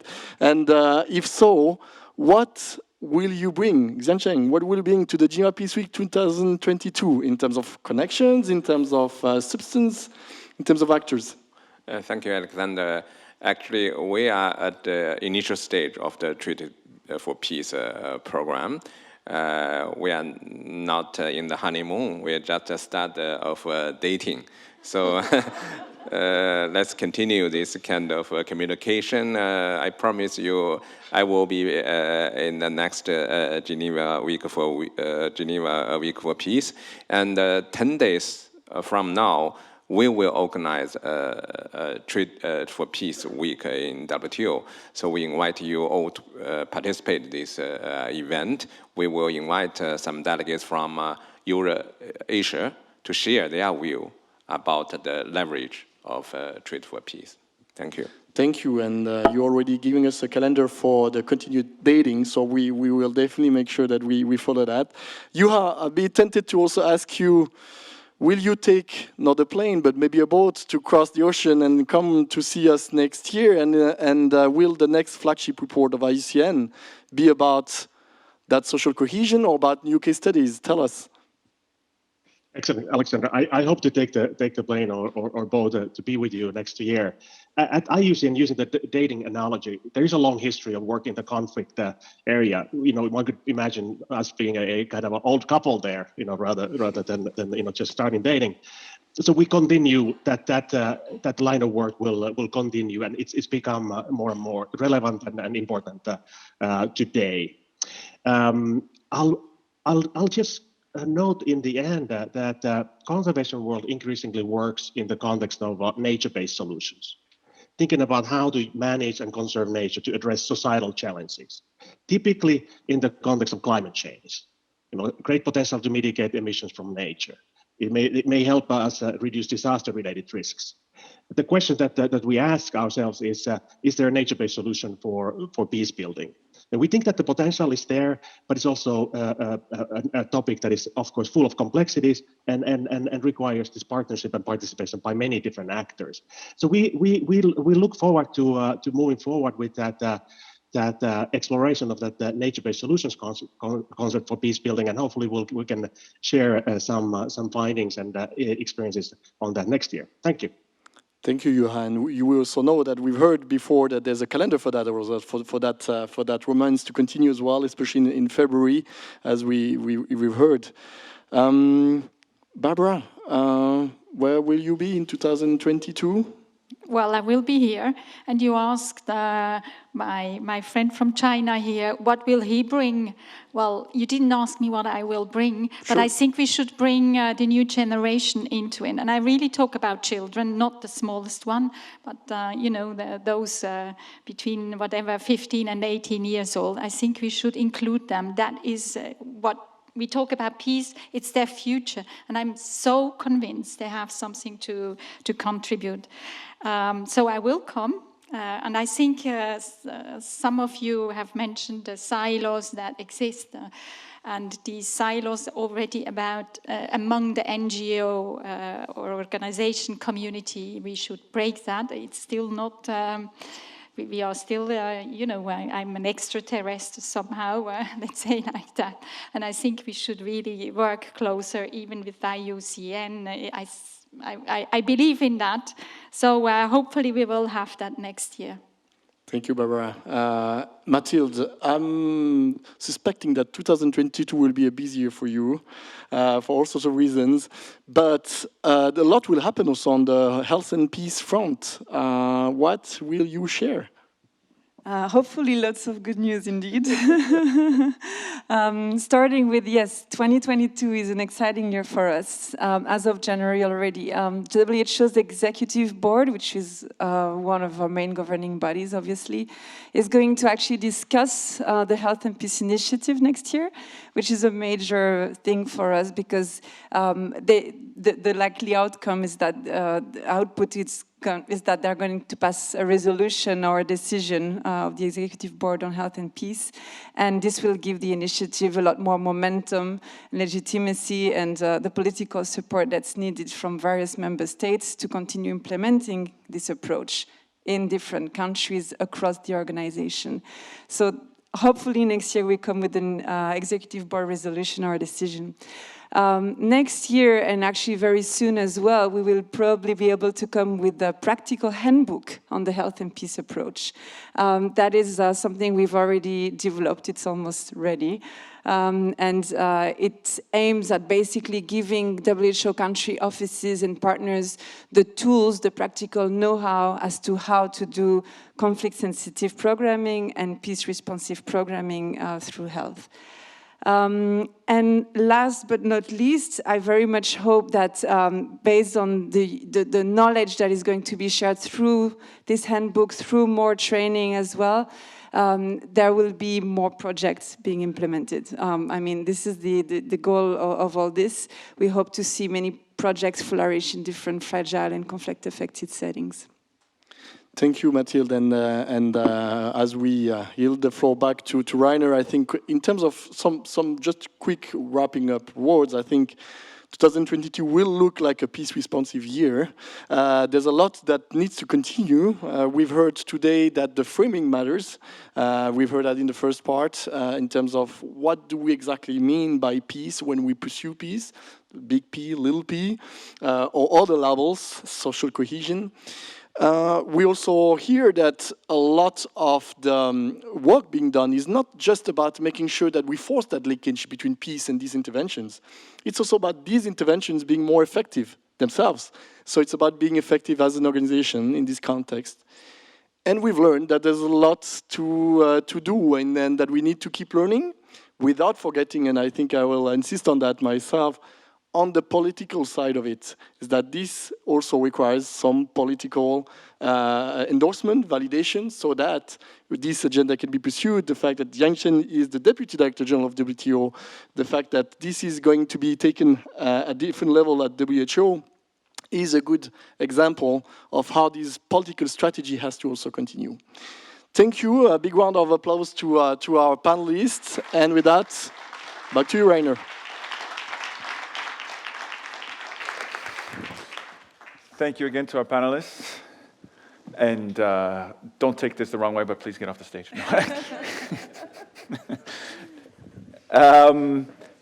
Thank you for showing that peace, we really need all the sectors to get it done, and for all your valuable insights. What we have now are some closing remarks. I would like to invite Ambassador Thomas Greminger, who's the director of the Geneva Center for Security Policy, the former Secretary General of the OSCE, who is a senior Swiss diplomat, who is popping up right behind me. He has a background in peace, security, and development, and is perfectly placed to give us some final remarks. He's calling in from Vienna. He is very sorry he couldn't have been here directly, but you are very present right now, so the floor is yours. Thank you, Rainer. Dear colleagues, friends, fellow peace builders in Geneva and online.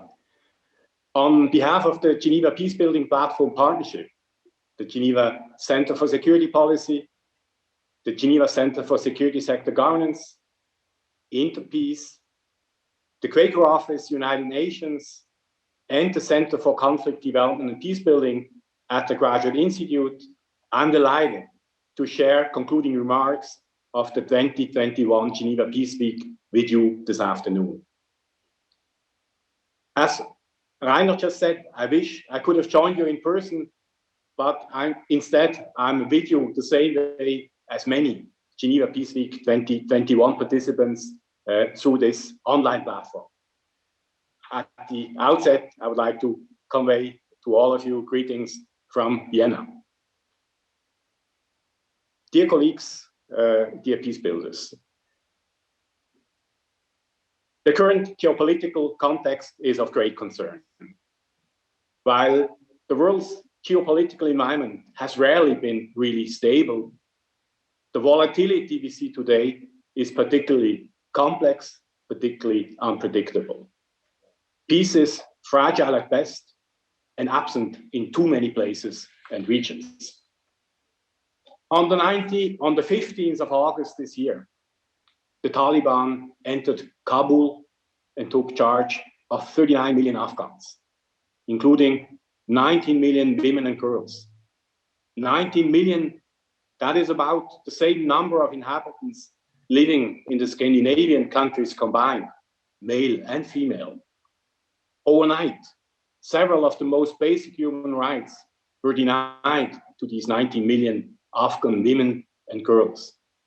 The right to life and liberty, to freedom from slavery and torture, to freedom of opinion and expression, to work and education. These human rights are no longer respected for women and girls living in Afghanistan. Much is and will continue to be analyzed about what went wrong in Afghanistan. There are indeed many factors coming into play, not least the strong focus on counterinsurgency at the outset, immediately after 9/11. Having said that, this is not the only problem. Important parts of the population have not been associated to the nation-building process, proving that a non-inclusive process has limited chances for success. There have been serious flaws in the peace process. There was fragility of national ownership, was to involving women in a meaningful way, and an inability to move beyond efforts of pure stabilization in many regions of the countries. What I felt was particularly sobering is to acknowledge the limits of what can be done, of what can be achieved by external actors in an admittedly very, very challenging environment. Let's face it, these are challenges that we witness not only in Afghanistan, but in many other fragile contexts where peace building takes place. So I would suggest that Afghanistan was kind of an alarm clock that woke us up to some hard realities. Now, and after what we have focused on this past week, how can we do better? How is peace really built? What type of peace is desired by the entire population living in a community, in a country, in a region? Clearly, the do no harm principle has never been more important to respect than now. Not just for the immediate implications of peace-building efforts, but also for the long term. Peace for whom and by whom? What type of national ownership do we need? Clearly, peace-building needs to be owned by, or rather serve, all men, women, boys and girls. So the 15th of August has indeed challenged all of us to reflect deeply and critically about what we do as peace builders. Whether we seek to contribute to building peace in a place far from one's own, or whether we are peace builder active in our own country.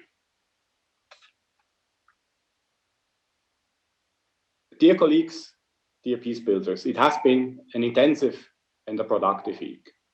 You have generated a broad range of findings and recommendations, from very strategic to specific.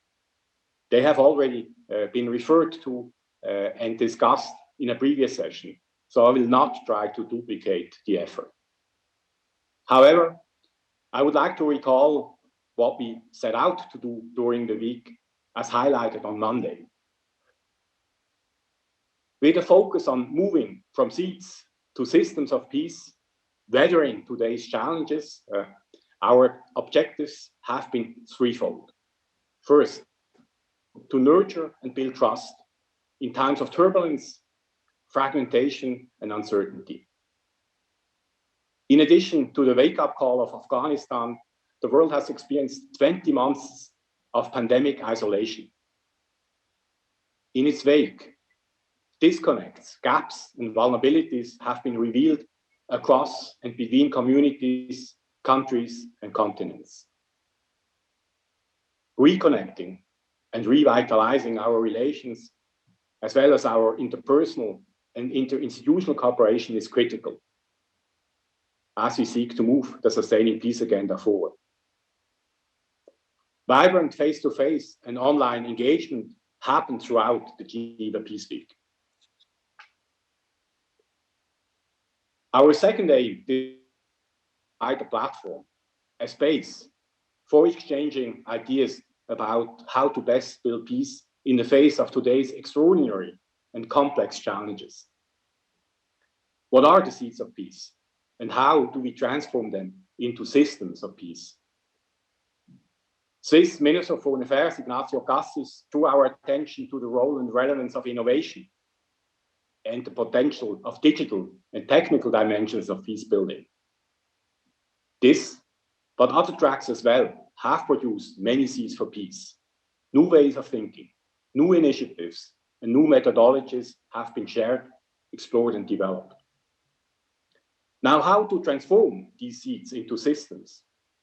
And this takes me to the third objective of this week. To turn seeds of peace into systems of peace, we need effective and ethical leadership. Leadership starts with every single one of us, at all levels. It requires forward-leaning and adaptive leadership. I would suggest to center principles for adaptive leadership for peace building around 4 main areas: embracing uncertainty and ambiguity, encouraging innovation and experimentation, prioritizing self-reflection and lifelong learning, and finally, creating positive outcomes by creating win-win solutions. In times of distrust and disagreements, exercising leadership and having the courage to engage with those that are not necessarily like-minded, that have other histories, other cultures, other perceptions, is fundamental. Dear colleagues, dear peace builders, let me conclude. I believe we all agree we need to move from negative peace to positive peace. We need to move from polarization and confrontation to dialogue. We need to move from an over-reliance on deterrence to cooperative security. On behalf of Geneva Peace Building Platform partners, I would like to thank all of you for your active participation and the many insightful contributions you made throughout the week. Special thanks go to the United Nations office in Geneva and to the Swiss Federal Department of Foreign Affairs, 2 key co-organizers of the Geneva Peace Week. And finally, and clearly last but not least, on behalf of all of us, I would like to express my sincere gratitude to the outstanding, truly innovative and creative 2021 Geneva Peace Week team, led by Rainer Hude, Witt, Danson, Piccini, and Annika Eriksson Pearson as the powerful driving forces behind this very successful endeavor. You and the larger Geneva Peace Week team have taken Geneva Peace Week to new heights. Thank you. And to all of you, a warm welcome back next year to Geneva Peace Week 2022. Back to you, Ryan.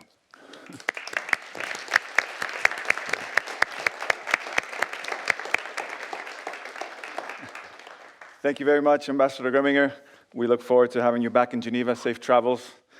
So the real reason you all came is just to find out who won the boat cruise, of course. I mean, that's why you're still here. That's, a little bribery works. But first of all, I also have to thank all of you participants online. It's been great. But first and foremost, the thanks, as Ambassador Grimminger said, really goes to the team. And I'd like to invite Danson to come up here. I'd like to invite Melis. I'd like to invite Zach. I'd like to invite Irina. Come on, you guys. They need to see your lovely faces. You need to see what allowed this thing actually to happen.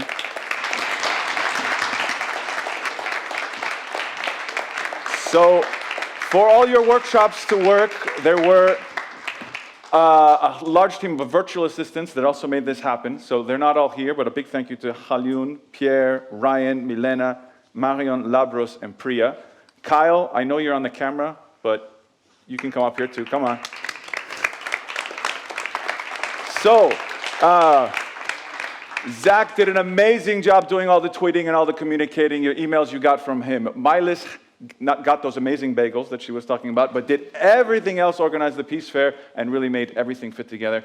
Without Irina, no one would be in this room because she handled all of the behind the scenes with our managing system called Eventry. So when you register, she made it happen. Thank you, Irina. And Annika, of course, is our community manager and living, breathing database who knows just about everyone and makes it all happen. Kyle took also the great videos. Raisa get on stage, what am I talking about?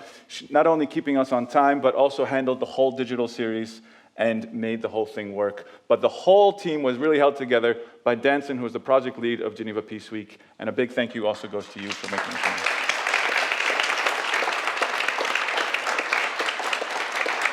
Thank you, Rainer. It's great to see you all, and a wonderful closing ceremony. I'd like to give a round of thank yous. Firstly, to all of you attendees who joined in. This Geneva Peace Week, we had about 3,000 attendees attending here in Geneva and all across the world. 1,700 of those tuned in for the first time during Geneva Peace Week. So let's give a round of applause for all of you attendees who came to Geneva Peace Week. Thank you. And I'd like to also give a round of applause and thank you to the organizers of Geneva Peace Week. This year we had over 100 partner organizations putting together a really dynamic list of online workshops. And we also had the digital series for Geneva Peace Week. If you were not able to engage with the digital series for Geneva Peace Week, that lives on. That's on our major streaming platforms like YouTube and Spotify. And you can listen to some pre-recorded documentaries, video podcasts, and interviews with some of the speakers who participated this year. So I want to give a massive round of applause and thank you to the organizers and partner institutions behind Geneva Peace Week. So let's give them a round of applause. Thank you. Thank you. I have some media partners I'd like to really thank. During our opening ceremony in the Salon Davis just at the back there, we had RTS and a partnership with Fondation Hirondelle and Interpeace, who hosted the first radio corner during Geneva Peace Week, interviewing some of our keynote speakers and panelists and also attendees. And they also produced the Peacecast. So they looked through our program that we had during Geneva Peace Week and identified some speakers that they'd like to get to know a little bit more and hear about their story. So I really want to thank them, along with Geneva Solutions and all of the other communications and media partners that we've had backing Geneva Peace Week. I'd like to thank Eventry, who is our official technology sponsor for Geneva Peace Week and helped us to manage all of our online registration and platform. It's been great to partner with them. For those of you who happened to be on social media or in person by the lake, the jet d'eau was purple on Sunday night, just as Geneva Peace Week was about to commence. And this was facilitated by the Industrial Service of Geneva. And we thank them for that kind gesture in honor of Geneva Peace Week. I'd like to also thank the Swiss Confederation, the Republic and Canton of Geneva, and the City of Geneva for hosting a very wonderful and a fantastic reception after the opening ceremony, and I thank them for their generosity in that. And I think that deserves a round of applause as well.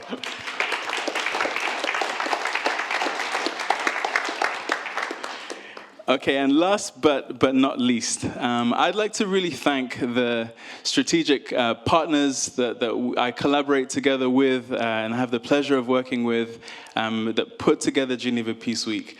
We have the team here which really executes Geneva Peace Week and runs it, but we have just some fantastic partners behind the Geneva Peace Building platform that have pulled all of this together, that have brainstormed about what are the thematic tracks that need to be covered within Geneva Peace Week. What do you want Geneva Peace Week 2021 to look like? And there's been so much work that's gone behind the scenes, and I'd really like to thank the members of our Geneva Peace Week consortium. And we have Andrea Aby from the Swiss Permanent Mission in Geneva, and I think we can give all of these an individual round of applause. Why not? We have Dorothee Backstadt, Catherine Hennessy, and Philippe Baudin from the United Nations office in Geneva. Annika Hilding at the back from the Geneva Center for Security Policy. Thank you so much, Annika. Florence Foster and Maya Street from the Quaker United Nations office in Geneva. And Florence was also one of our thematic track leads. Alexandra Munafo, who was just moderating the panel from Interpeace, and we thank you, Alex Munafo. We have Hans Born from DCAF, the Geneva Center for Security Sector Governance, and William McDermott, who was also a thematic track lead from the Geneva Center for Security Sector Governance. So thank you so much for your input.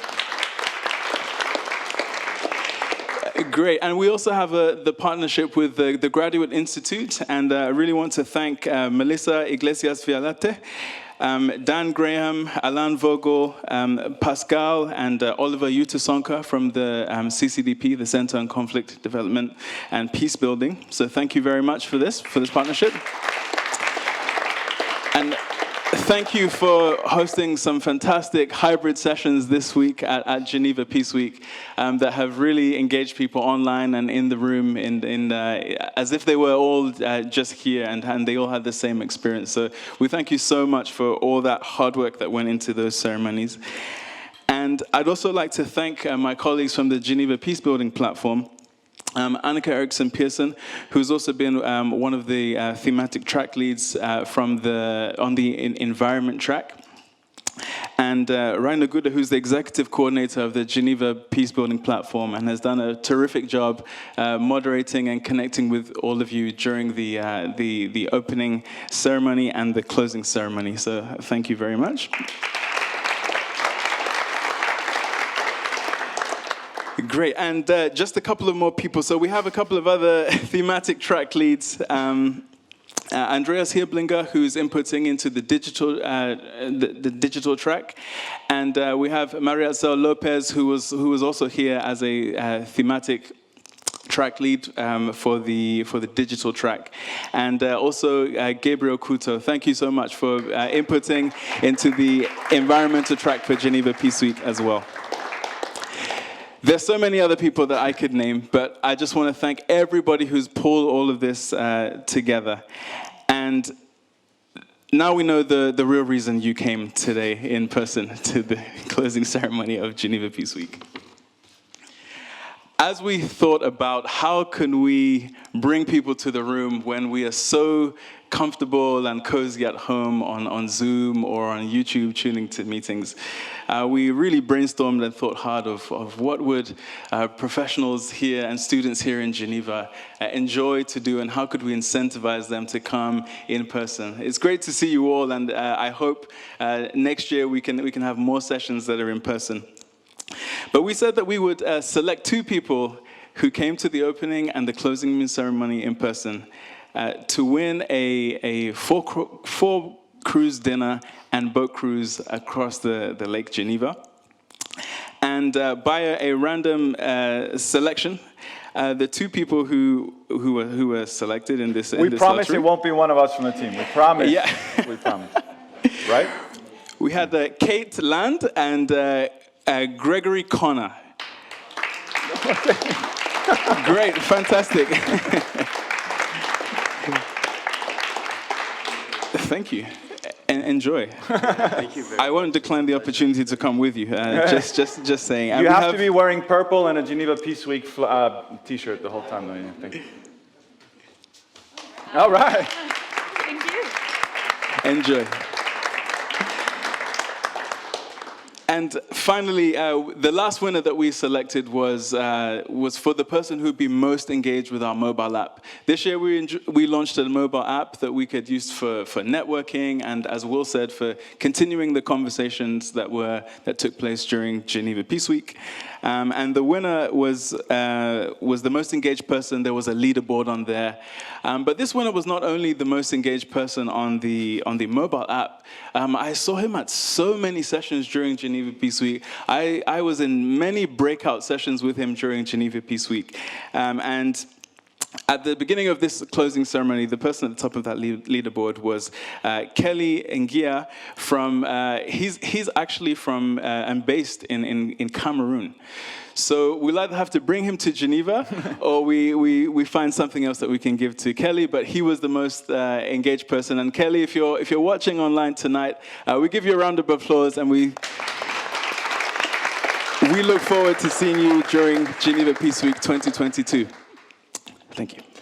So thanks again to the team. I've got a mic. As last time, we had a graphic recorder paying a lot of attention to what you did, and now we get to see the fruit of her labors. It's Catherine Gashini, who did a great job. So we can give you a big round of applause. Not yet. She's putting it up. Great. Oh, we have to get out of the way. That's what she said. That's the sign. Reading sign languages with masks is complicated. So we're going to see it. It's in video form, so enjoy it. And afterwards, you can participate in the first ever masked Peace Fair, where you can continue the conversation. You'll find the speakers. You can recognize them from their eyes somehow, and you can continue the conversation. Please hang out with us. But enjoy what you all produced today. Thank you, Catherine.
That was cool.